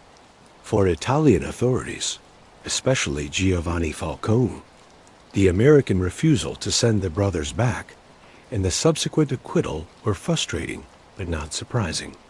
Falcone understood that the Mafia's international nature was one of its greatest strengths. By operating across borders, the organization could take advantage of differences in legal systems, find shelter in countries with more defendant-friendly procedures, and make it hard for law enforcement agencies that didn't always share information effectively to work together. Falcone's response was to increase international cooperation. He built relationships with American prosecutors and investigators. He shared information and coordinated investigations in ways that hadn't been done before. His work would eventually help in the Pizza Connection case, a huge prosecution that would target the entire Sicilian American heroin network. But that case was still being built in 1984. They were still gathering evidence, still connecting dots that would eventually form a picture of an international criminal conspiracy of a size never seen before. For now, in 1984, the Gambino brothers remained free, acquitted in America and ignoring Italian justice. They had survived the storm, shown they could beat the system, and proven that they were tough opponents for law enforcement on two continents. But pride, as the ancient Greek tragic poets knew, comes before a fall, and the Gambino brothers' biggest challenges were not behind them, but ahead. They were waiting in the form of undercover operations that were already happening, surveillance operations that were already recording their activities, and a new case being built by prosecutors who had learned from their previous failures. The 1980 acquittals bought time, but time, in the end, would run out. The night of January 17th to 18th, 1984 was cold in Brooklyn. It was the kind of winter night when steam rises from manhole covers and the few people on the streets hurry from one warm building to another. At Cafe Milano in Brooklyn, a small place that served espresso and conversation to the neighborhood's Italian-American community, two men sat at a table speaking in low voices. The men were Anthony Spatola and Giovanni Boscarino. Both were connected to the Cherry Hill Gambinos network. They were at the cafe for a specific purpose: to get heroin. What they didn't know was that outside, in vehicles parked discreetly on nearby streets, law enforcement surveillance teams were watching and recording their every move. This wasn't a casual operation. The FBI and D had been running a sophisticated undercover investigation targeting the Cherry Hill Gambinos for months. They had undercover agents who had successfully gotten into the edges of the organization. They pretended to be buyers interested in buying large amounts of heroin. The undercover work was dangerous. If their cover slipped, if they said the wrong word, if there was an inconsistency in their story, they could be discovered and possibly killed. The surveillance teams watched as Spatola and Boscarino left the cafe. They followed the men's movements through Brooklyn, keeping enough distance to avoid being seen, but staying close enough to observe. The surveillance logs would later document every turn, every stop, every meeting. These logs would become crucial evidence at the trial. The surveillance showed that the heroin was obtained from Rosario Gambino. The exact details weren't spelled out in public documents. Law enforcement often protects operational details, even in court papers. But the chain of evidence was clear. Rosario was the source. Spatola and Boscarino were the middlemen. And undercover agents were the intended buyers. January 18, 1984, just after midnight, the first deal happened. 1/2 kilogram of heroin, 500 grams of the refined product with a street value worth hundreds of thousands of dollars, was sold to undercover agents The price was $120,000 in cash. The money had been provided by the government. The serial numbers were recorded. Photocopies were made of specific bills. This wasn't an arrest situation. Undercover operations work on a different timeline than street-level drug busts. The goal wasn't to arrest low-level dealers, but to move up the organizational ladder, to make multiple purchases, to gather evidence about the whole distribution network. Every deal provided evidence, proof of conspiracy, proof of distribution, proof of the amounts and prices involved. The more deals, the stronger the case. Plans were made for a second deal on February 20th, 1984. This would be an even larger purchase. More heroin, more money changing hands, more evidence being documented. But between the January and February deals, something changed. Maybe someone involved got suspicious. Maybe law enforcement decided they had enough evidence and needed to move before the operation was compromised. Maybe there was information suggesting the investigation had been detected. Whatever the reason, on March 16, 1984, simultaneous arrests were carried out. Federal agents moved on multiple targets connected to the Cherry Hill Gambino's heroin operation. Among those arrested was Rosario Gambino. During the search of Rosario Gambino's residence, federal agents found two of the $100 bills that had been used to buy heroin in the January transaction. The serial numbers on these bills matched exactly the copies that undercover agents had kept. This was direct physical proof, connecting the Cherry Hill crew's leadership to the heroin sale. The implications were huge. How did these specific bills, out of the $120,000 paid for heroin in January, end up in Rosario's bedroom in March? The only logical explanation was that Rosario had received at least some of the payment for the heroin sale, that the money had flowed from the undercover agents through middlemen to him. It created a direct line connecting Rosario to the sale of heroin to federal agents.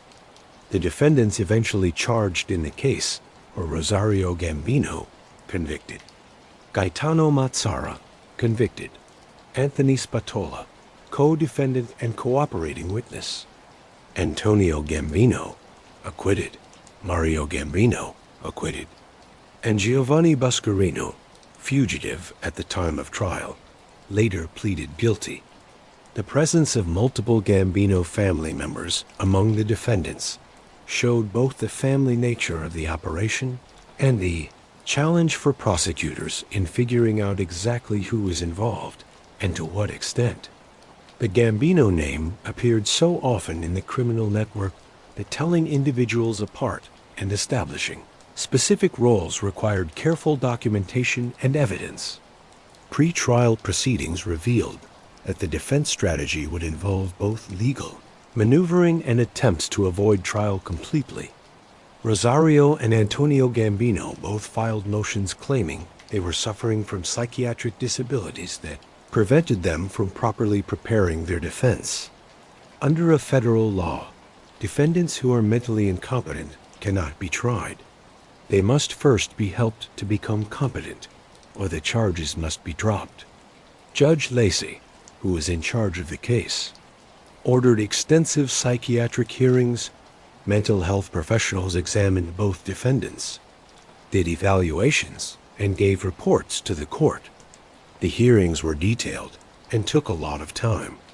Exactly the kind of delay that defendants facing serious charges might want. But Judge Lacey was experienced enough to recognize malingering, which is faking psychiatric symptoms to avoid legal consequences. After reviewing the psychiatric evaluations and watching the defendants during hearings, the judge decided that both Rosario and Antonio were able to stand trial. The claims of psychiatric disability were a strategy, not a real medical condition. The judge's ruling meant the trial would go ahead. The legal representation during the trial would later become a source of controversy. Rosario was represented by an attorney who faced potential conflict of interest issues. The lawyer was also representing Gaetano Mazzara in a separate related case. Evidence suggested that Mazzara might have been the actual source of some of the heroin involved in the February transaction. This created a potential conflict. The lawyer's duty to defend Rosario might conflict with his duty to defend Mazzara. If the truth about the heroin source would help one client but hurt the other. In a criminal trial, conflicts of interest can be grounds for appeal or even for reversing a conviction. Defense attorneys have an ethical duty to give their complete loyalty to their clients. When a lawyer represents multiple clients whose interests might conflict, they cannot give this complete loyalty. They have to balance competing duties, which can weaken their effectiveness. The evidence at the trial painted a detailed picture of the heroin operation. Prosecutors presented surveillance logs documenting the movements of Spatola and Boscarino. They gave testimony from undercover agents describing the deals. They showed the physical evidence. The $100 bills found in Rosario's bedroom, with serial numbers matching the purchase money.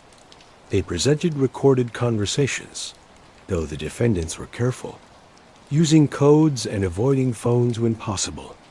They brought in expert testimony about heroin distribution networks and pricing. They showed evidence of Rosario's lifestyle that didn't match his reported income. The defense strategy tried to create doubt about Rosario's specific involvement. Maybe the heroin came from someone else. Maybe Rosario got the money innocently, without knowing it came from drug sales. Maybe the surveillance was wrong about who gave the heroin to Spatola and Boscarino. Anthony Spatola's testimony became a main point of the trial, according to prosecutors. Spatola's testimony was designed to let all the defendants go except Antonio. Spatola claimed that a person he called Little Baron had supplied the February heroin, not Rosario. This testimony, if believed, could create reasonable doubt about Rosario's involvement in at least that transaction. But prosecutors argued this was a coordinated defense strategy, an attempt to protect multiple defendants by blaming someone who was either made up or not there to be charged. In mafia trials, defense strategies often involve creating alternative stories that cast doubt on the prosecution's theory without necessarily being truthful. The goal isn't to tell the truth, but to create enough doubt that a jury cannot convict beyond a reasonable doubt. The trial lasted weeks, with detailed testimony, complex evidence, and sophisticated legal arguments on both sides.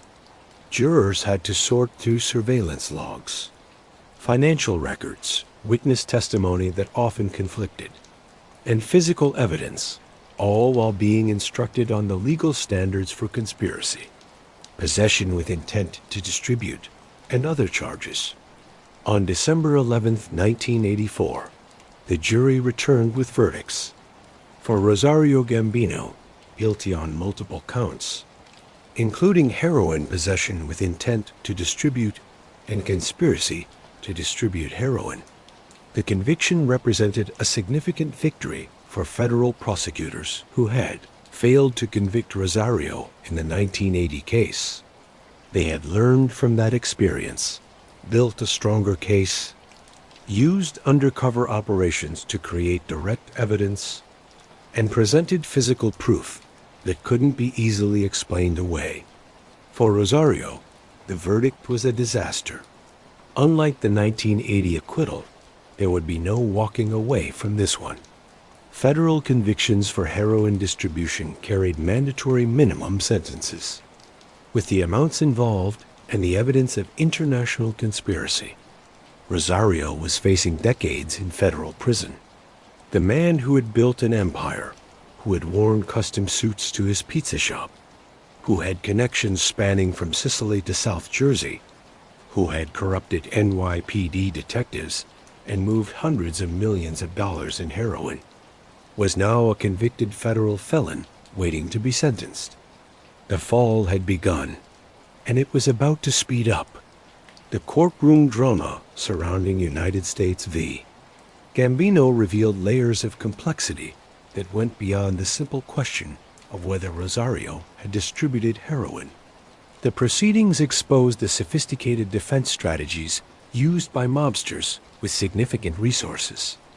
The challenges prosecutors faced in proving cases against defendants who kept strict silence, and the legal gray areas that skilled defense attorneys could use. The psychiatric disability trick that Rosario and Antonio Gambino tried was not unique to this case. It's a strategy that has been used in organized crime prosecutions throughout history. The logic is simple. If you can delay the trial long enough, witnesses might die, memories might fade, evidence might be lost, or law enforcement priorities might change. Every month of delay is another month of freedom. Another month to run businesses. Another month to prepare defenses. Or possibly to intimidate witnesses. Judge Lacey's hearings on the psychiatric claims were extensive. Mental health experts testified about their examinations of the defendants. The legal standard requires that defendants be able to understand the charges against them and help in their own defense. Someone who is truly mentally incompetent, whether due to mental illness, intellectual disability, or other conditions, cannot get a fair trial because they cannot meaningfully participate in their defense.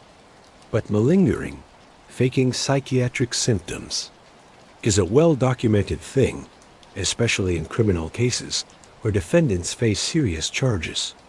Mental health professionals have developed techniques for detecting malingering inconsistencies in reported symptoms.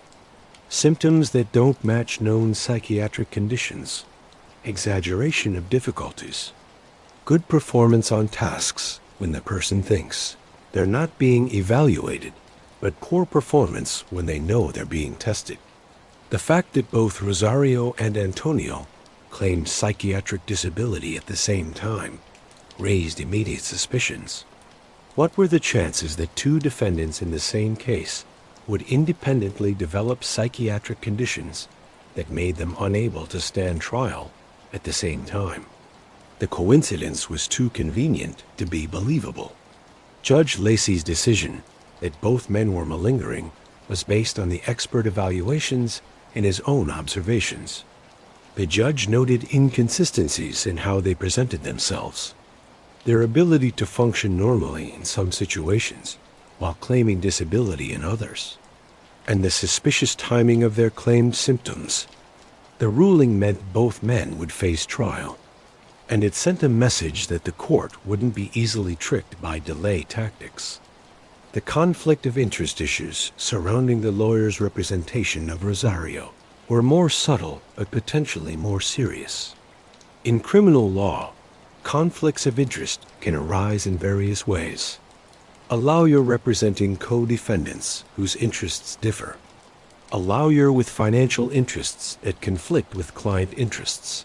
Or, as in this case, a lawyer representing defendants in related cases where defending one might require incriminating the other. The lawyer's representation of Gaetano Mazzara created a specific problem. Evidence suggested that Mazzara, along with another individual named Castronovo, might have been the source of the heroin involved in the February 20, 1984 transaction. If the lawyer, while defending Rosario, had pointed to Mazzara as the actual source of the heroin, he would have been helping Rosario, but potentially harming Mazzara. On the other hand, if he avoided this defense strategy to protect Mazzara, he might not be giving Rosario the most effective defense possible. The ethical rules for lawyers are clear. Conflicts of interest are serious violations that can result in disciplinary action and can be considered ineffective assistance of counsel, which is grounds for overturning a conviction. The question is whether the conflict actually affected their representation, whether it resulted in decisions that hurt the client's defense. The lawyer's cross-examination strategy during the trial became a point of controversy in later appeals. Did he ask the right questions? Did he challenge prosecution witnesses effectively? Did he pursue defense theories that might have created reasonable doubt? Or did his duty to Matsara cause him to hold back, to avoid lines of questioning that might have helped Rosario but hurt Matsara? These questions are hard to answer for sure. Legal strategy involves countless judgment calls, decisions about which witnesses to call, which questions to ask, which theories to pursue. Figuring out whether a particular strategic decision was the result of a conflict of interest or just a different opinion about the best approach requires understanding the lawyer's reasons and thinking, which is a very subjective exercise. Anthony Spatola's testimony added another dimension to the trial drama. His claim that Little Baron supplied the February heroin, not Rosario, created a competing story that the jury had to evaluate. Who was Little Baron? Was this person real or made up? If real, why wasn't Little Baron being prosecuted? If made up, why would Spatola make up such a story? Prosecutors argued that this was a classic mafia defense strategy. Blame someone who isn't there, create confusion about who actually did what, protect the leadership by directing attention elsewhere. The strategy takes advantage of the burden of proof in criminal cases. The prosecution must prove guilt beyond a reasonable doubt. So creating any plausible alternative explanation can result in an acquittal. The prosecution's theory was that Spatola's testimony was planned with the other defendants as part of a unified defense strategy. This kind of planning happens often in mob trials, where defendants and their lawyers work together to create consistent stories that protect as many defendants as possible. The challenge for prosecutors is proving that the planning happened and that the testimony is false. This is hard when defendants stay completely silent, and when defense lawyers can legitimately work together on strategy. The complexity of the trial reflected how sophisticated the criminal organization being prosecuted was. This wasn't a simple street-level drug deal where a buyer, a seller, and an exchange could be easily documented. This was an international heroin distribution network with layers of middlemen, sophisticated communication methods, an organizational discipline designed specifically to make law enforcement's job hard. Every piece of evidence had to be carefully presented and explained. Surveillance logs required testimony from agents explaining when and how observations were made. Financial evidence required expert testimony about money movements and banking records. The heroin itself required testimony from chemists about what it was made of and how pure it was. The undercover operation required detailed testimony from the undercover agents about their interactions, their cover stories, and the circumstances of each transaction. For jurors, putting all this evidence together into a clear understanding of what happened required a lot of time and attention. They had to follow complex timelines, understand relationships between many people, evaluate conflicting testimony, and apply legal standards about conspiracy and intent that aren't always easy to understand. The fact that some defendants were acquitted, Antonio and Mario Gambino, while others were convicted, Rosario and Erasmo Gambino, suggests the jury carefully evaluated the evidence against each defendant individually. They didn't just assume that everyone connected to the Gambino name was guilty. They looked at the specific evidence connecting each defendant to the charged crimes and made their own decisions. For Rosario, the evidence was overwhelming. The surveillance placing him as the source of the heroin, the testimony of undercover agents, and most damaging of all, the $100 bills with matching serial numbers found in his bedroom. That physical evidence was nearly impossible to explain away. How else could those specific bills have ended up in his possession, except through his participation in the heroin transaction? The conviction on December 11, 1984, marked a turning point, not just in Rosario's life, But in the broader fight against the pizza connection, it showed that despite how sophisticated the operation was, despite the resources available to defendants, despite the challenges of prosecuting international drug conspiracies, a successful prosecution was possible. But a conviction is just the first step. The next step was sentencing, and for Rosario Gambino, the sentence would effectively end his life as a free man. The case against Rosario Gambino was built on multiple strong pieces of evidence, each supporting the others, creating a structure that the defense couldn't take apart. Understanding the evidence that convicted him gives insight into how modern law enforcement deals with sophisticated criminal organizations and how physical evidence, surveillance, testimony, and financial records can combine to prove guilt beyond a reasonable doubt. The physical evidence was the foundation. Those two $100 bills found in Rosario's master bedroom during the March 16, 1984 search weren't random bills. They were specific currency notes that federal agents had used as part of the $120,000 payment for heroin in the January 18th transaction. Before undercover agents made the purchase, the bills were photocopied. This is standard procedure in undercover drug operations. It creates an undeniable record of exactly which bills were used. The serial numbers were recorded. Some bills were even marked in ways that wouldn't be immediately visible, but could be detected under forensic examination. When those two bills turned up in Rosario's bedroom 2 months after the transaction, they created an unbreakable chain of evidence.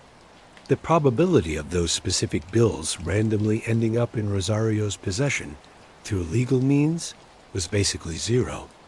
The only reasonable explanation was that Rosario had received at least part of the payment for the heroin that was sold to undercover agents. Defense attorneys tried to create alternative explanations. Maybe someone gave Rosario the money without telling him where it came from. Maybe the bills had gone through legal businesses and by chance ended up in his possession. But these explanations strained belief. Federal currency circulates widely, but the odds of two specific bills from a drug payment ending up in the bedroom of the person prosecutors claimed was the drug source were astronomically small. The surveillance logs provided the second major strong piece of evidence. Federal agents had done extensive surveillance of Spatola and Boscarino on the night of January 17th to 18th, 1984. These logs documented what time Spatola and Boscarino arrived at Caffè Milano, how long they stayed there, where they went after leaving, who they met with, what vehicles they used, what time each movement happened. This kind of detailed surveillance creates a timeline that can be cross-referenced with other evidence. If the defense claims their client was somewhere else at a particular time, surveillance logs can disprove it. If witness testimony contradicts surveillance observations, the logs provide an objective record. Also, surveillance logs show patterns. They show that these weren't random meetings, but organized criminal activity. The careful coordination, the late-night meetings, the brief encounters followed by quick departures. All of this painted a picture of people involved in secret activity who understood they might be watched and were taking precautions. The testimony of undercover agents provided the human element of the evidence. These agents described their cover stories, how they had been introduced to the organization, what was said during negotiations, how prices were set, how amounts were discussed. Their testimony gave context to the physical evidence and surveillance, turning dry documentary evidence into a story that jurors could understand. Undercover work in drug cases is especially challenging because the agents have to be convincing, enough to fool experienced criminals who are naturally paranoid and suspicious. They have to keep up their cover through multiple interactions.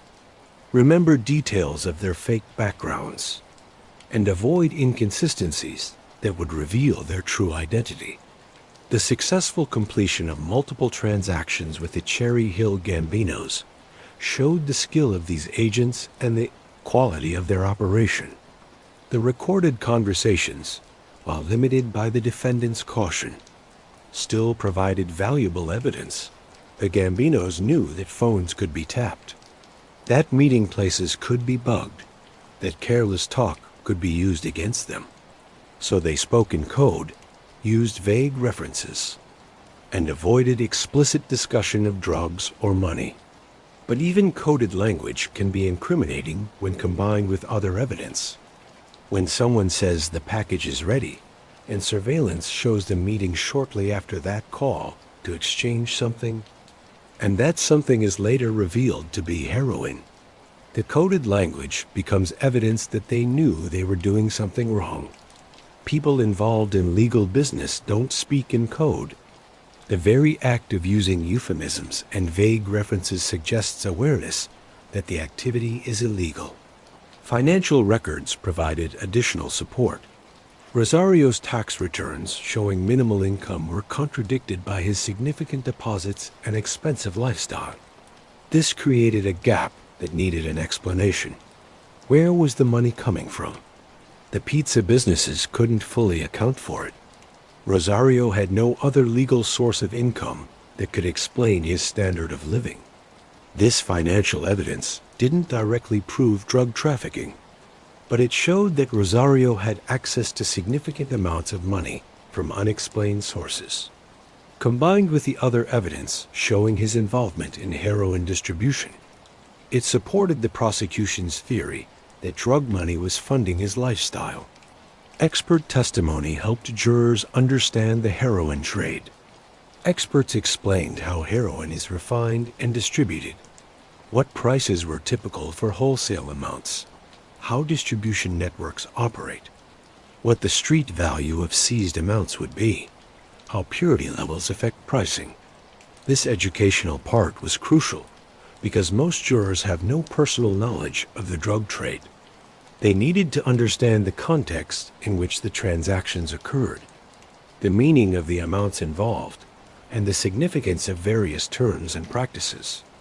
The defense strategy of creating alternative stories, like Little Baron as the heroin source, the possibility of coincidental possession of the marked bills, and challenges to surveillance accuracy, couldn't overcome the combined weight of the evidence. Each individual piece might have been open to challenge, but together they created a picture that was too consistent and too detailed to be explained away. The prosecution's case was an example of how modern criminal investigations work when done properly. Physical evidence, surveillance, financial analysis, undercover operations, and expert testimony all work together. Each element supports the others, creating redundancy so that even if one element was successfully challenged, the others remained solid. For Rosario Gambino, sitting in the courtroom as this evidence was presented piece by piece, the hopelessness of his position must have become more and more clear.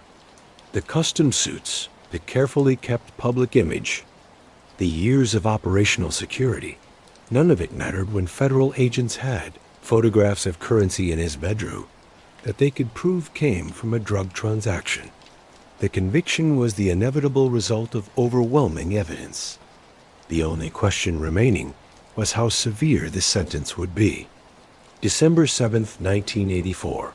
Some sources say December 11th, but the difference hardly matters in the larger context of what was about to happen to Rosario Gambino. U.S. District Judge Clarkson S. Fisher presided over the sentencing hearing, a proceeding that would decide how Rosario would spend the rest of his life. Sentencing hearings in federal drug cases follow a different rhythm than trials. The question is no longer guilt or innocence, but rather what punishment fits the crime. Federal sentencing guidelines, especially in the 1980s, during the height of the war on drugs, were harsh. Mandatory minimum sentences limited how much choice a judge had. The amount of drugs involved, prior criminal history, leadership role in the organization, and other factors all influenced the calculation. For Rosario, every factor worked against him. The amount of heroin involved was large, half a kilogram in the transaction that led to conviction, with evidence suggesting much larger amounts in the broader conspiracy. His role was clearly leadership or management level. He was the source of the heroin, not a street-level dealer. His prior arrest record, even though it had resulted in an acquittal, showed a pattern of alleged involvement in drug trafficking. His financial situation showed access to resources far beyond legal income. The prosecution presented its sentencing recommendation, probably arguing for the maximum possible sentence. Federal prosecutors in drug cases typically emphasize the harm caused by heroin distribution. The addictions, the overdoses, the crime committed by addicts to feed their habits, the destruction of families and communities. They paint a picture of defendants as merchants of death who deserve no mercy. The defense, represented by the lawyer, despite the potential conflict issues, would have made arguments for a lighter sentence. Maybe they emphasized Rosario's family, his ties to the community, his legal businesses, his lack of violence. At least charged violence. Defense attorneys in these situations are fighting an uphill battle. They're trying to humanize someone the prosecution has portrayed as a monster. Judge Fisher, having presided over the trial and heard all the evidence, was in the best position to decide on the appropriate sentence. Federal judges in this era had some choice within the guidelines, and they could consider factors beyond the bare facts of the conviction. Did the defendant show regret? Was there potential for rehabilitation? Would a lesser sentence adequately reflect how serious the crime was? The sentence Judge Fisher imposed was devastating. 45 years in federal prison. The breakdown was structured as follows. 3 consecutive 15-year terms for the main distribution charges. 1 concurrent 4-year term for a lesser included offense. The consecutive nature of the main sentences was particularly harsh. Consecutive means the sentences are served one after another, not at the same time. 3 15-year terms served consecutively equals 45 years.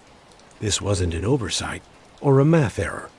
It was a deliberate decision by the judge to impose the maximum punishment allowed. Additional penalties included special parole terms that would apply if Rosario were ever released, and a total fine of $15,000. The special parole terms meant that even if Rosario served his full sentence and was released, he would remain under supervision, subject to conditions, and required to report regularly to parole officers. Any violation of parole could send him back to prison 45 years. At age 42, Rosario Gambino was sentenced to spend what would likely be the rest of his life in federal prison. To put this in perspective, 45 years from sentencing would take him to age 87, well beyond average life expectancy, especially for someone who would be living in the harsh conditions of federal prison. The sentence effectively meant Rosario would die in prison.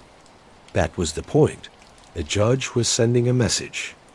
International drug trafficking at this scale, with this level of sophistication, with these amounts of poison distributed into American communities, would be met with the harshest possible punishment. His destination was the Federal Correctional Institution at Terminal Island, Los Angeles. This was a facility located on an artificial island in Los Angeles Harbor. Terminal Island had a reputation as one of the more serious federal prisons, housing inmates convicted of major crimes who were serving long sentences. It was about as far from South Jersey and Brooklyn as one could get while staying in the continental United States. This geographic isolation made family visits difficult and really showed. Rosario's permanent separation from the world he had known. The prison at Terminal Island in the 1980s was a brutal environment. Federal prisons are generally considered better than state prisons, but that's a relative comparison. Long-term federal facilities holding serious offenders are dangerous places where violence is common, where gangs operate, and where the strong prey on the weak. For a made member of the Gambino family, there would be some protection. Other inmates connected to the Mafia or showing it respect would be there. But there would also be enemies, members of rival organizations, inmates looking to build reputations by challenging mobsters, and the simple violence that characterizes prison life.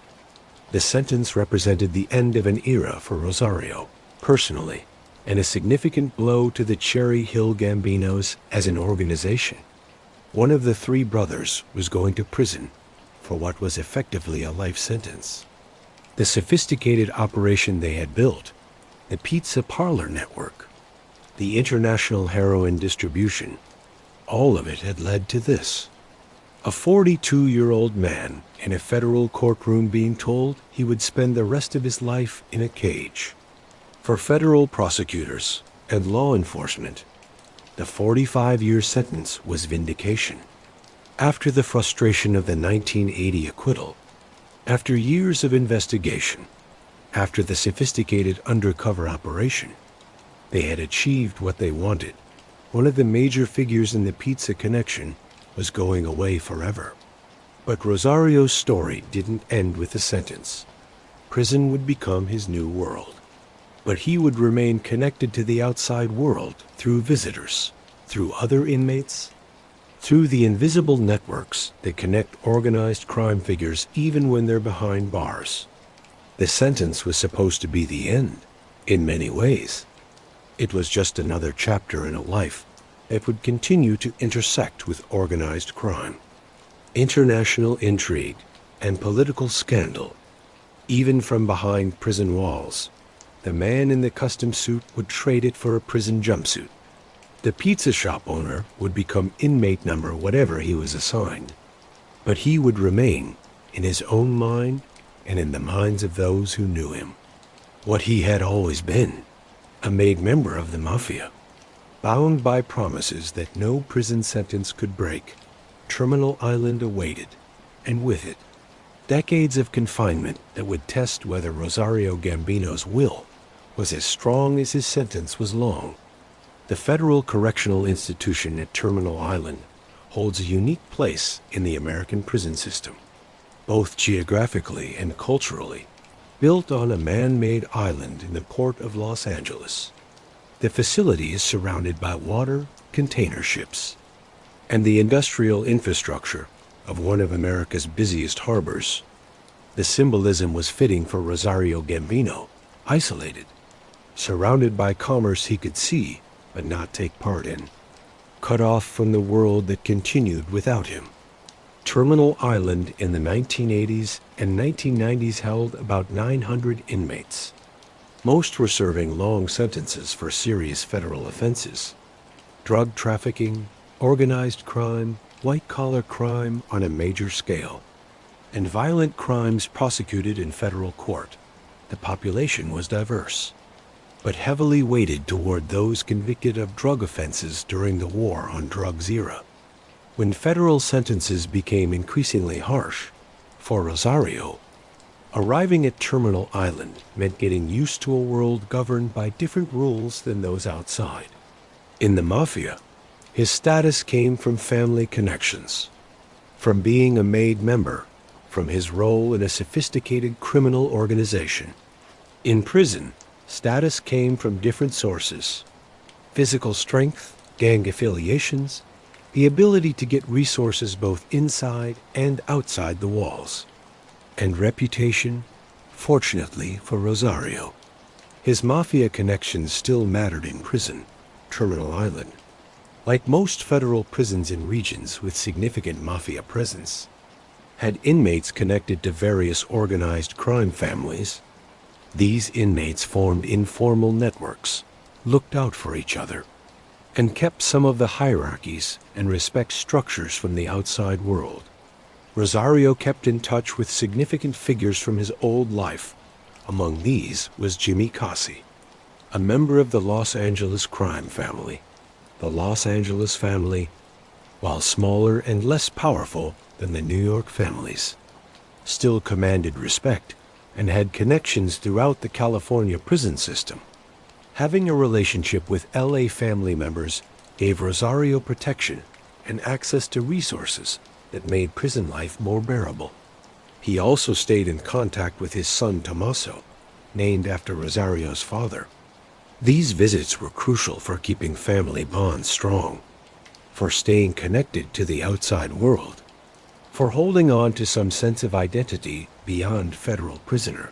The visits happened in sterile visitation rooms under the watchful eyes of guards. Conversations were subject to monitoring. Physical contact was limited, but they were a lifeline, a reminder that life existed beyond the walls.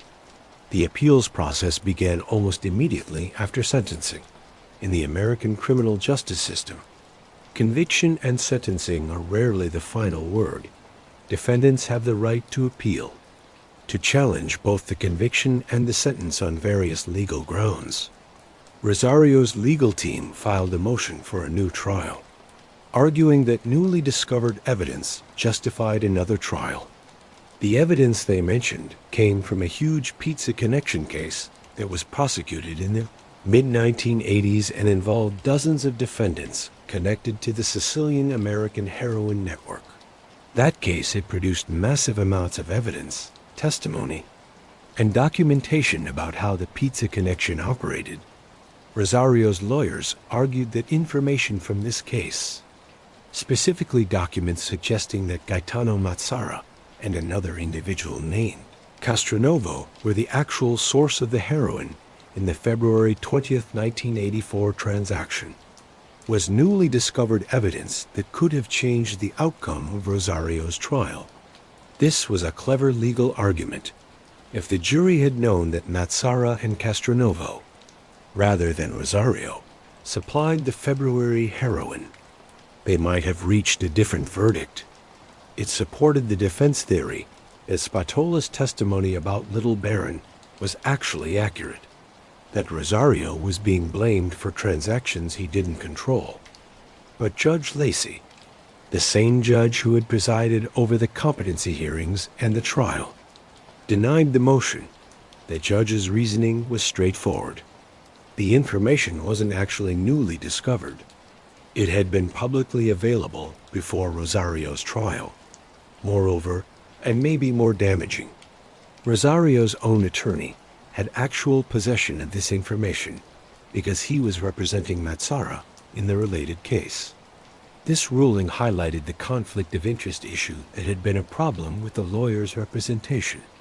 If the lawyer had information suggesting Mazzara was the heroin source, but didn't use it to defend Rosario because doing so would hurt Mazzara, then he wasn't giving Rosario effective help from his counsel. But if the information was available, and the lawyer chose not to use it for strategic reasons unrelated to the conflict, then there was no ineffective assistance. Proving ineffective assistance of counsel requires showing both that the attorney's performance was below standard, and that this deficiency hurt the defendant, meaning there's a reasonable chance the result would have been different with competent representation. This is a high bar to clear, and Judge Lacey found that Rosario hadn't cleared it. The appeals continued to the Third Circuit Court of Appeals, which reviews decisions from federal district courts in Pennsylvania, New Jersey, Delaware, and the Virgin Islands. Rosario's appellate lawyers raised multiple issues. The conflict of interest claims regarding the lawyer's representation, challenges to whether the evidence was enough, arguments about jury instructions, and claims about how severe the sentence was. Appellate advocacy is different from trial advocacy. Appellate lawyers don't present new evidence or call witnesses. Instead, they make legal arguments based on the trial record, citing precedents and constitutional principles. They argue that the trial court made legal errors that require reversing the conviction or ordering a new trial. The Third Circuit denied Rosario's appeals. The court found no reversible error in the trial proceedings. It decided that the evidence was enough to support the conviction and concluded that the sentence, while severe, was within the guidelines and appropriate given the nature of the crimes. This meant Rosario would serve his time, all 45 years of it, unless he could earn good time credits, or unless some other way to get out emerged. Days in federal prison follow a boring routine. Wake-up calls. Counts multiple times per day to make sure all inmates are accounted for. Meals in the dining hall, work assignments. Most inmates are required to work at prison jobs. Recreation time in the yard. More counts, locked down for the night. The routine is designed to be mind-numbing, to strip away individuality, to reduce inmates to numbers in cells. For someone like Rosario, who had lived a life of relative freedom, who had made his own decisions, who had commanded respect and run his own businesses, the loss of control must have been crushing. Every aspect of life was controlled: when to wake, when to eat, when to work, when to have recreation, when to sleep. Privacy was non-existent. Dignity was in short supply. But Rosario was serving his sentence during an era when the federal prison system was becoming increasingly overcrowded due to the war on drugs. Facilities designed for a few hundred inmates held thousands. This overcrowding created opportunities for those who knew how to navigate the system.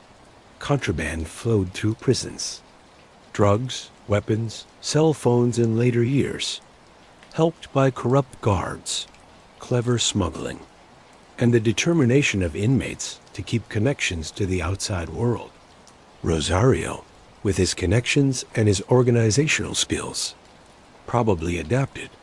He found his place in the prison hierarchy, developed relationships that made life more bearable, maybe even found ways to keep influencing things beyond the walls.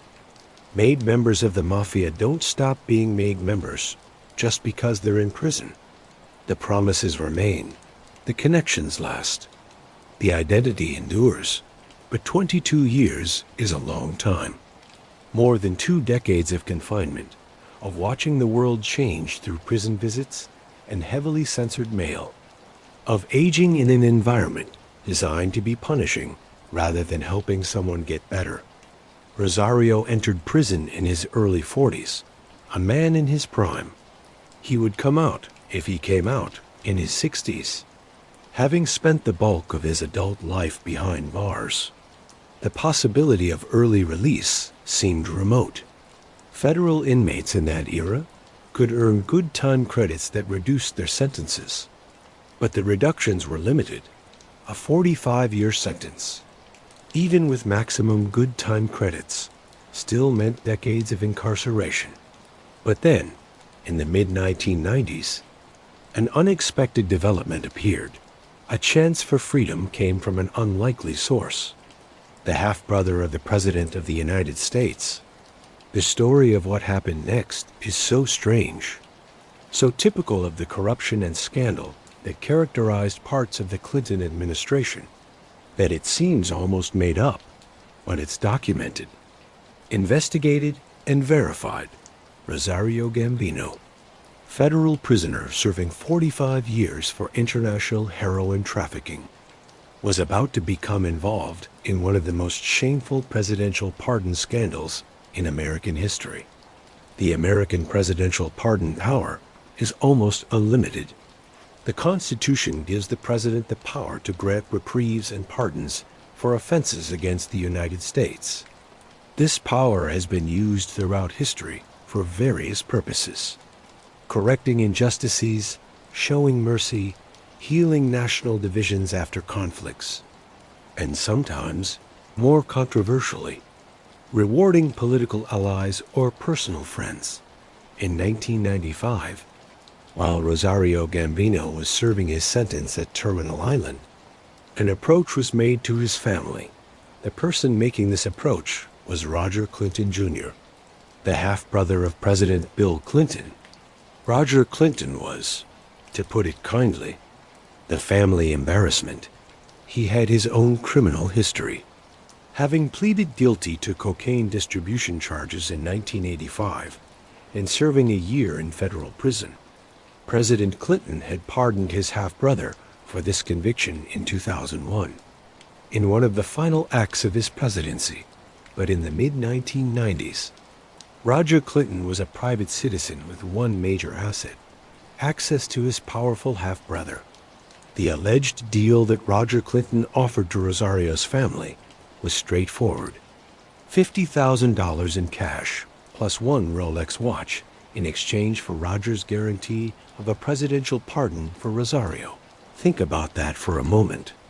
The half-brother of the sitting president of the United States was allegedly selling presidential pardons for cash and luxury watches. It was a bold scheme that, if true, represented turning presidential power into a product in a way that would have shocked the nation's founders. There's no evidence that President Clinton was aware of or involved in Roger's scheme. By all accounts, Roger Clinton was operating on his own, trading on his family connection without permission. But the difference between what Roger claimed he could deliver and what he actually could deliver wouldn't necessarily have been clear to Rosario's family. The $50,000 and the Rolex were apparently paid. What the Gambino family received in return was Roger Clinton's lobbying efforts on Rosario's behalf. In 1995 and subsequent years, Roger Clinton contacted various officials involved in the federal parole process, advocating for Rosario's release. These lobbying efforts were unsuccessful.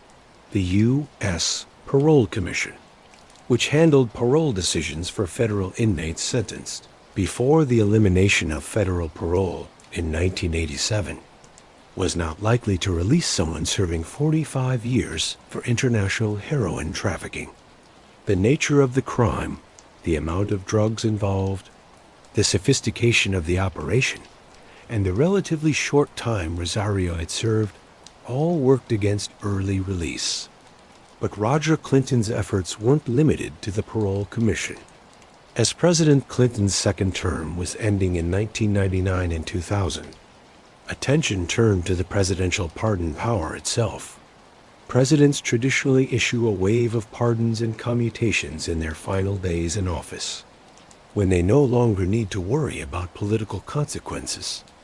Rosario Gambino's name appeared on lists of people being considered for presidential pardons. How it got there remains somewhat unclear. Did Roger Clinton directly lobby his half-brother? Did he work through middlemen? Did he submit formal paperwork through the Justice Department's office? The exact ways haven't been fully shared publicly. What is known is that in the final days of the Clinton presidency, as lists were being made and reviewed, Rosario Gambino was under consideration. The possibility must have seemed real to Rosario and his family. After serving approximately 15 years of his 45-year sentence, presidential mercy could mean freedom, but in the end, President Clinton did not grant Rosario a pardon.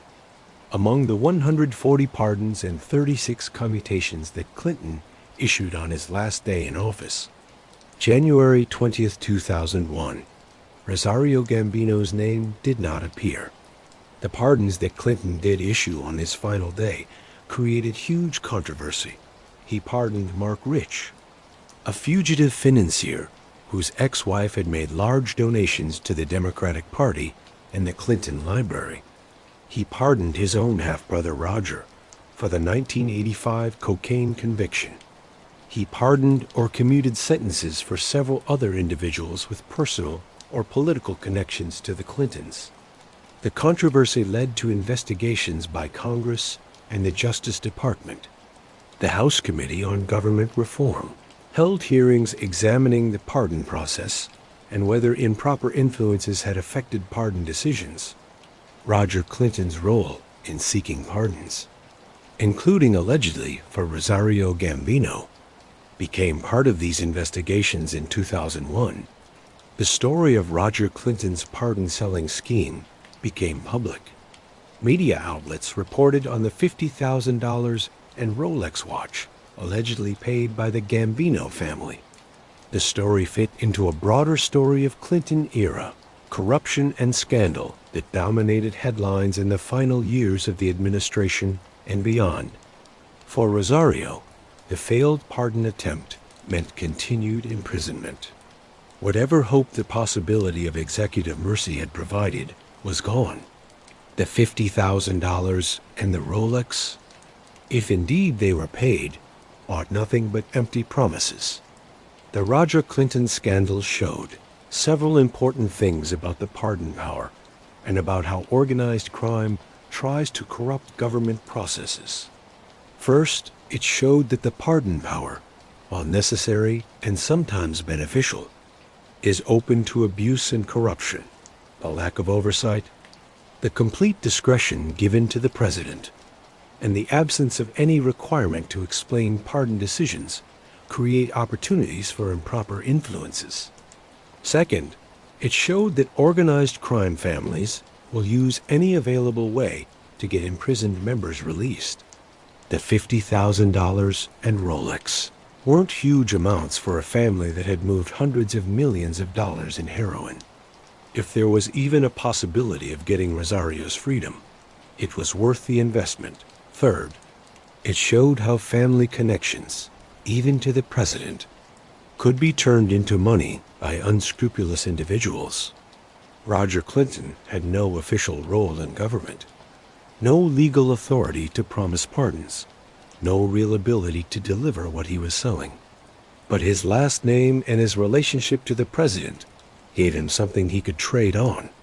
The scandal added another bizarre chapter to Rosario Gambino's story, a Sicilian mafioso serving time for heroin trafficking, involved with the brother of the president, his name going through the White House in the final days of an administration. It was the kind of story that seemed too strange to be true. Yet it was. Rosario remained in federal prison. The years continued to pass. The world outside kept changing. New technologies, new political landscapes, new generations growing up who had never known the Pizza Connection era. But behind the walls of Terminal Island, time moved differently, measured not in technological innovations or political changes, but in counts, meals, and the slow wearing down of aging and confinement. By 2006, Rosario had served 22 years of his 45-year sentence, with good time credits and other factors. He had reached a point where release was possible under federal guidelines. He was 64 years old, having spent his entire middle adulthood in prison. But freedom, when it finally came, would prove to be far more complicated than simply walking out of Terminal Island's gates. In 2006, after 22 years in federal prison, Rosario Gambino's sentence was complete, or at least the part he was required to serve. At 64 years old, he had earned enough good time credits and served enough of his term that release was required under federal guidelines. But the moment Rosario walked out of Terminal Island, he walked into a different kind of custody. Rather than being released to freedom, he was immediately transferred to an immigrant detention center in California. Immigration and Customs Enforcement, ICE, had issued a detainer, a hold that prevented his release while deportation proceedings were started. The logic was straightforward from the government's perspective. Rosario Gambino was not a U.S. citizen.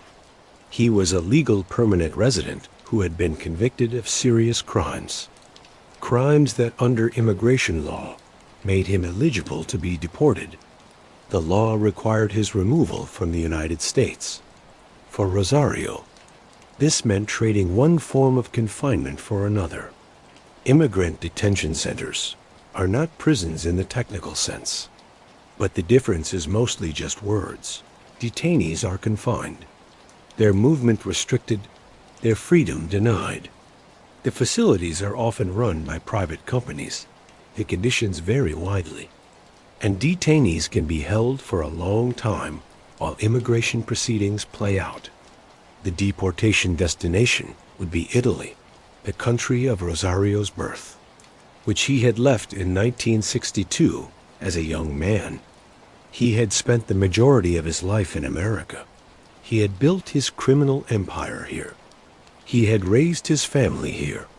Italy was a memory from childhood, a place that existed more in stories and traditions than in real-life experience. But returning to Italy wasn't just a matter of moving to a different place. It meant facing the Italian conviction that had been handed down in his absence decades earlier. It meant possibly serving time in Italian prisons under conditions that made American federal facilities seem relatively humane.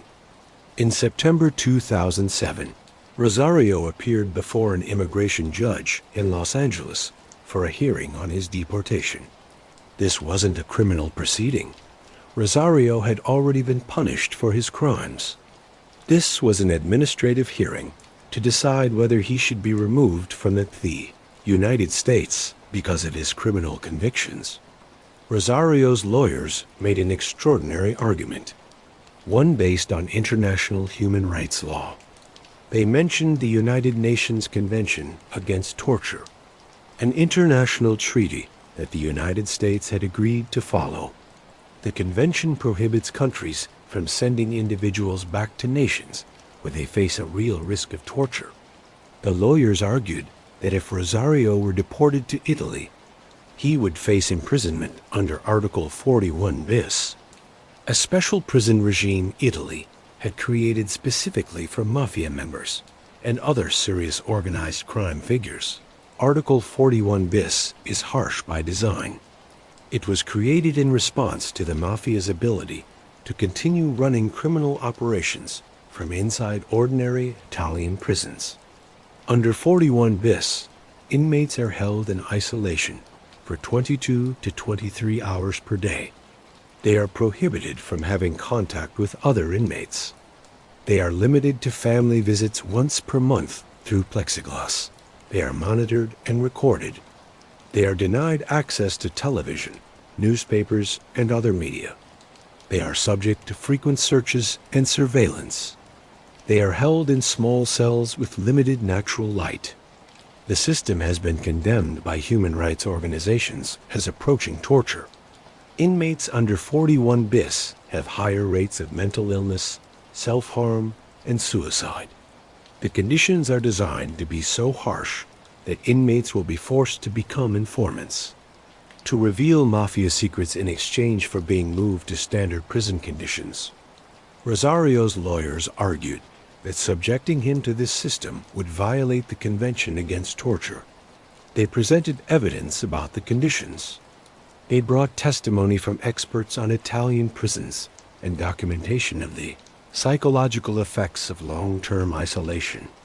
The immigration judge agreed, in a ruling that sent shockwaves through both the immigration enforcement community and the anti-mafia establishment. The judge decided that Rosario Gambino should not be deported because doing so would expose him to treatment that amounted to torture under international law. This wasn't a finding that Rosario was innocent or that his conviction was unfair. It was a decision that regardless of his crimes, regardless of what he deserved as punishment, the United States could not legally send him to face conditions that violated basic human rights standards. The ruling created a legal puzzle. Rosario had completed his U.S. sentence and was supposed to be deported because of his criminal convictions. But he couldn't be deported because doing so would violate international law. He existed in a legal limbo, unable to be released into American society because he was scheduled for deportation, unable to be deported because of torture concerns. Similar rulings prevented Rosario's brothers from being deported as well. John and Joseph Gambino, who had their own legal problems and immigration issues, benefited from the same reasoning. The Italian prison system was so harsh that judges decided it was torture, making deportation unlawful.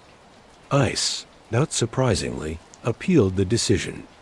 The agency argued that Article 41 bis, while strict, didn't meet the definition of torture under the convention. They pointed out that Italy was a democratic country with the rule of law, that the prison system had been reviewed by European courts, and that it was designed to fight organized crime rather than to torture prisoners. The legal battle over Rosario's deportation played out over several years. During this time, he remained in immigration detention. Not free, but not deported either. The years of confinement continued, now in a different type of facility, but confinement nonetheless. In the end, ICE won the appeal.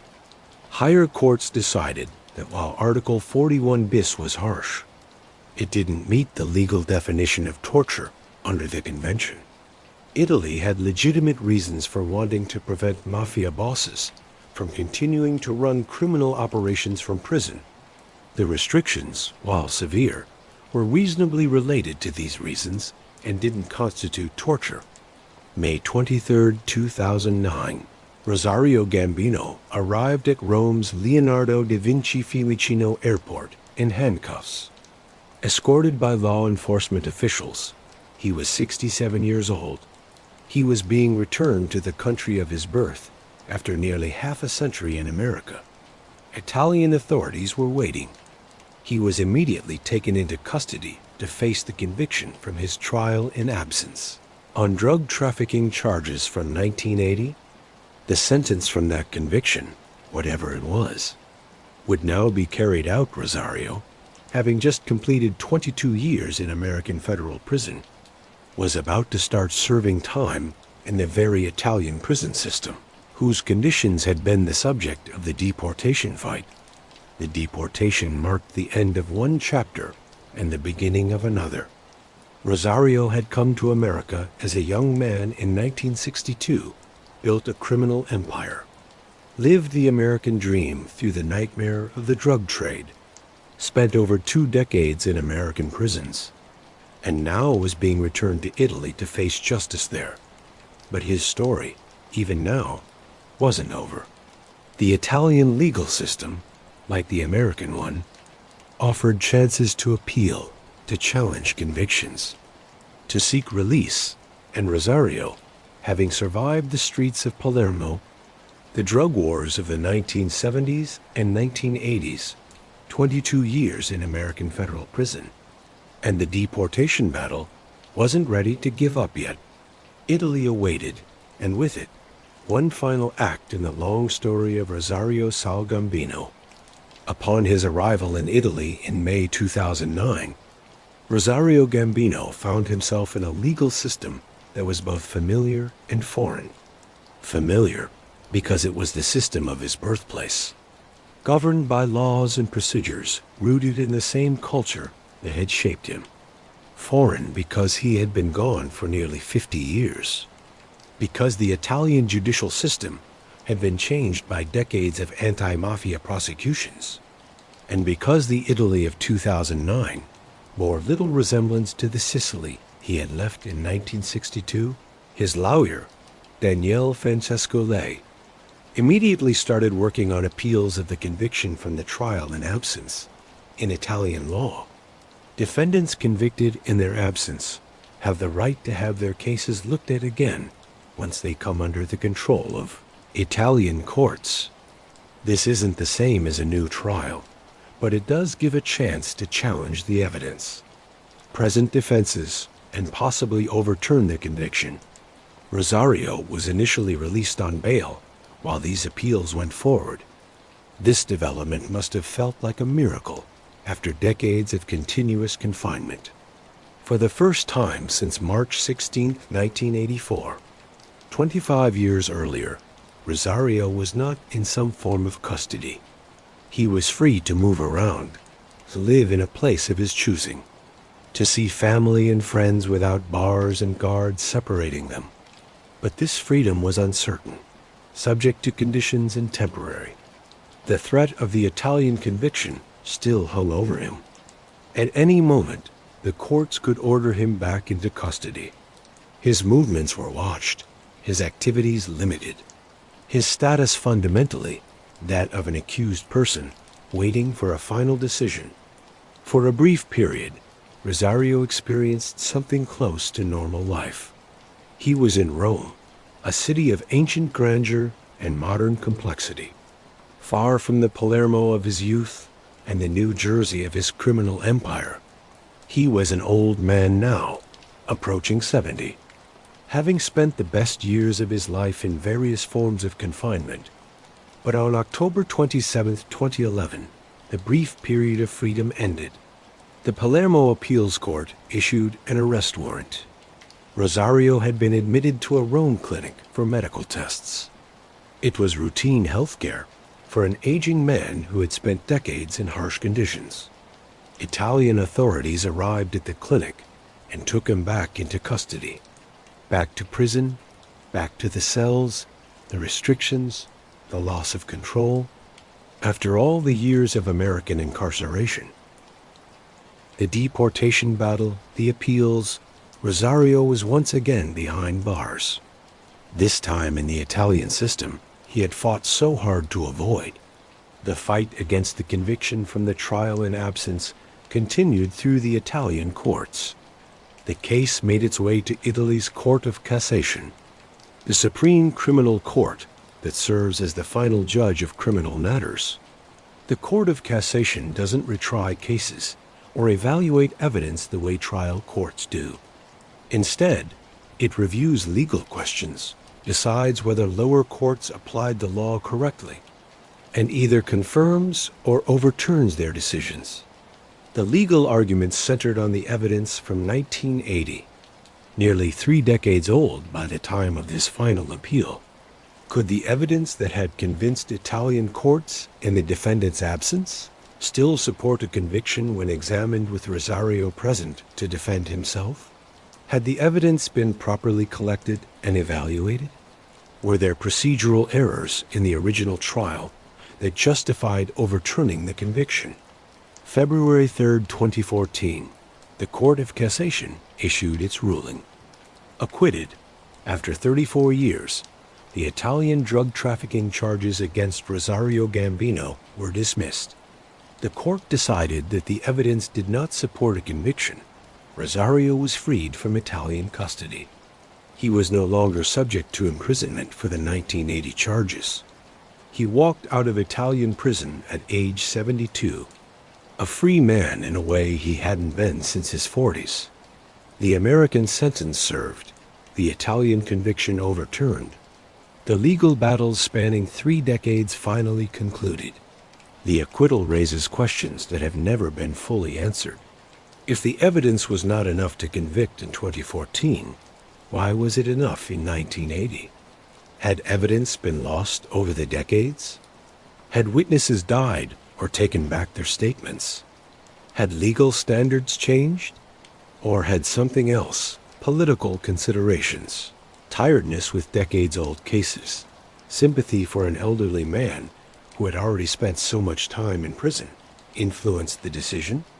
Whatever the reasons, Rosario Gambino had achieved what must have seemed impossible during those years in Terminal Island. Complete legal freedom from charges in Italy, freedom from both American and Italian custody, the chance to spend his final years outside prison walls. But even in freedom, the past had a way of catching up. July 17, 2019, dawn raids across 2 continents showed that law enforcement's interest in the Gambino Inzerillo network had not faded despite the passage of decades. In a coordinated operation involving the FBI and Italian police, the Polizia di Stato and Carabinieri, search warrants were carried out at the same time in multiple locations. Philadelphia, Pennsylvania, various locations in New Jersey, Staten Island, New York, Palermo, Sicily. The operation targeted the Inzerillo clan and their American connections. It was an investigation that had apparently been going on for years. Among those arrested was Rosario Gambino, at 77 years old. 5 years after his acquittal and release from Italian custody, Rosario was once again in handcuffs. The specific charges against him in this case have not been fully detailed in public documents, but the broader investigation focused on the rebuilding of the Rosario Gambino network. Also arrested was Salvatore Gambino, who held the position of mayor of a small town outside Palermo. This showed how deeply mafia families could get into legitimate government structures. And Thomas Gambino, described as a significant member of the Gambino family, was caught on video meeting with Inzerillo clan members on a speedboat off the Palermo coast. The speedboat meeting is particularly important because of what was allegedly being discussed: the sale of property owned by Frank Colli. Frank Colli, born Francesco Paolo Augusto Colli in New York, but raised partly in Sicily, was considered by law enforcement to be a boss in the Gambino crime family. He had married into the Inzerillo family, the same Inzerillos who had been forced to flee Sicily in the 1980s during the Second Mafia War, whose head Salvatore had been Rosario's key connection. The Inzerillo family had been trying to make a comeback since the 2017 death of Toto Riina, the brutal Corleonesi boss who had driven them into exile with their main enemy dead. The Inzerillos were trying to take back their territory in Palermo and rebuild their international networks. But on March 13, 2019, just 4 months before the coordinated raids, Frank Colli was shot and killed outside his home on Staten Island. The murder at first seemed like a classic mafia hit, a power struggle or internal conflict. But investigation revealed something stranger. The killer was Anthony Comello, a 24-year-old with no mafia connections who apparently killed Colli for personal reasons unrelated to organized crime. Colli's death, regardless of the motive, messed up whatever plans the Rosario Gambino network was developing. The property discussions, the international meetings, the attempted rebuilding of the old network. All of it was happening in the shadow of Colli's murder and the increased law enforcement attention that followed. The 2019 raids and arrests showed several important realities. First, the networks established in the 1970s and 1980s, the Rosario Gambino Spatola connections, the transatlantic heroin pipeline, the marriage alliances and blood ties lasted across generations. Children and grandchildren of the original members continued the family business, adapted to new circumstances, and kept the old connections. Second, law enforcement's institutional memory and determination also lasted. The FBI and Italian authorities hadn't forgotten the Cherry Hill Gambinos just because Rosario had been imprisoned, deported, and acquitted. They kept tracking the family, building cases, waiting for chances to act. Third, the nature of mafia operations had changed, but not fundamentally. The methods were more sophisticated. Speedboat meetings instead of cafe gatherings. International property transactions instead of simple cash exchanges. But the basic structure of family-based criminal networks remained. The outcome of the 2019 charges against Rosario and the others has not been fully resolved in public records as of the knowledge cutoff for this story. Legal proceedings, especially complex international cases, can take years to go through the courts, but the 2019 raids brought Rosario's story full circle in a way. From the streets of Palermo to the pizza shops of New Jersey, to the prisons of America and Italy, and back to involvement with the same Inzerillo clan.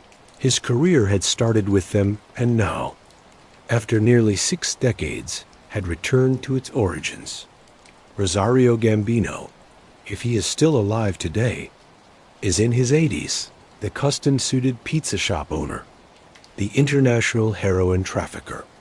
the federal prisoner, the deportee, the acquitted defendant, the elderly target of yet another investigation. All these identities belong to the same man whose life captured both the American dream and its dark side. The story of Rosario Gambino is not a story with a neat ending.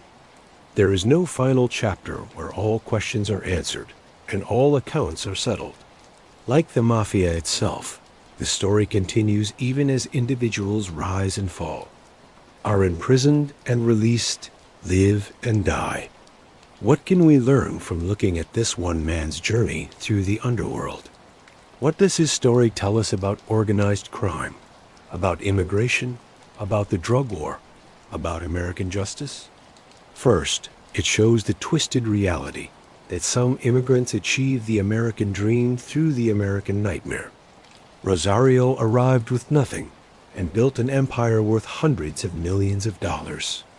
By normal measures, wealth, property, success, he was the perfect example of immigrant success. But his wealth came from spreading poison, from feeding addiction, from destroying the very communities his pizza shops supposedly served.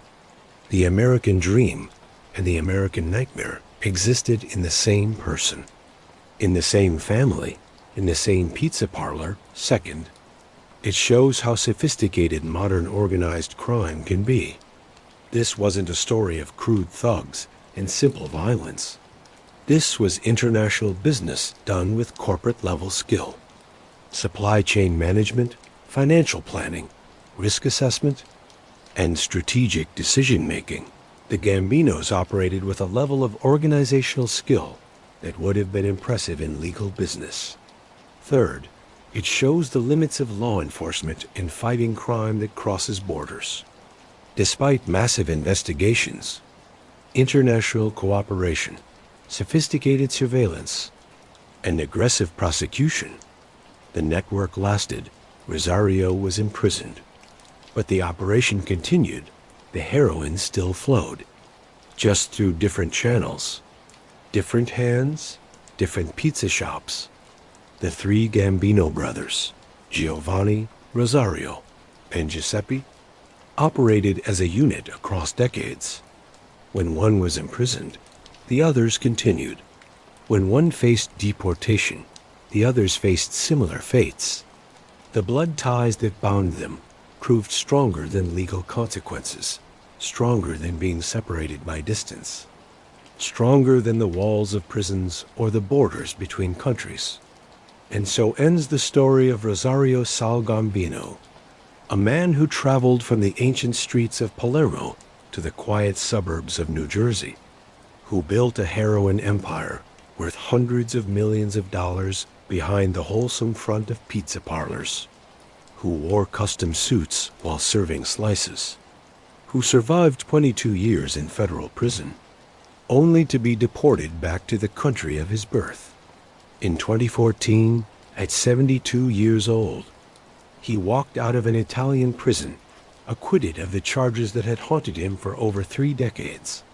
But the family business, the Cherry Hill Gambinos, the Inzerillo connection, the transatlantic pipeline, it didn't end with his imprisonment.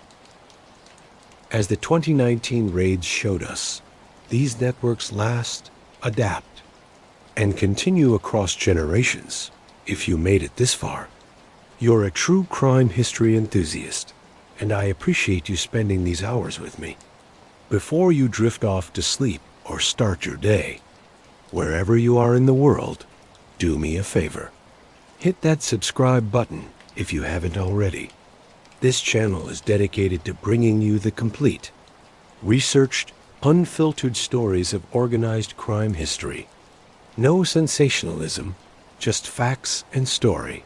Give this video a thumbs up if you found Sal's story as fascinating and complex as I did. Share this with someone who likes deep dives into mob history, someone who wants more than just the Hollywood version. And drop a comment below. What shocked you most about Sal Gambino's story? The size of the heroin operation? The presidential pardon scheme? The torture concerns that prevented his deportation? I read every single comment, and your thoughts often inspire future videos. The story of the Gambinos reminds us that the American dream and the American nightmare can exist in the same person, in the same family, in the same pizza parlor. It's a reminder that organized crime isn't just about violence and greed. It's about family, loyalty, survival, and the choices we make when faced with impossible circumstances. Until next time, sleep well, stay curious, and remember, the most fascinating stories are often the ones that never made it to the movies. This has been the complete story of Rosario Gambino. Good night.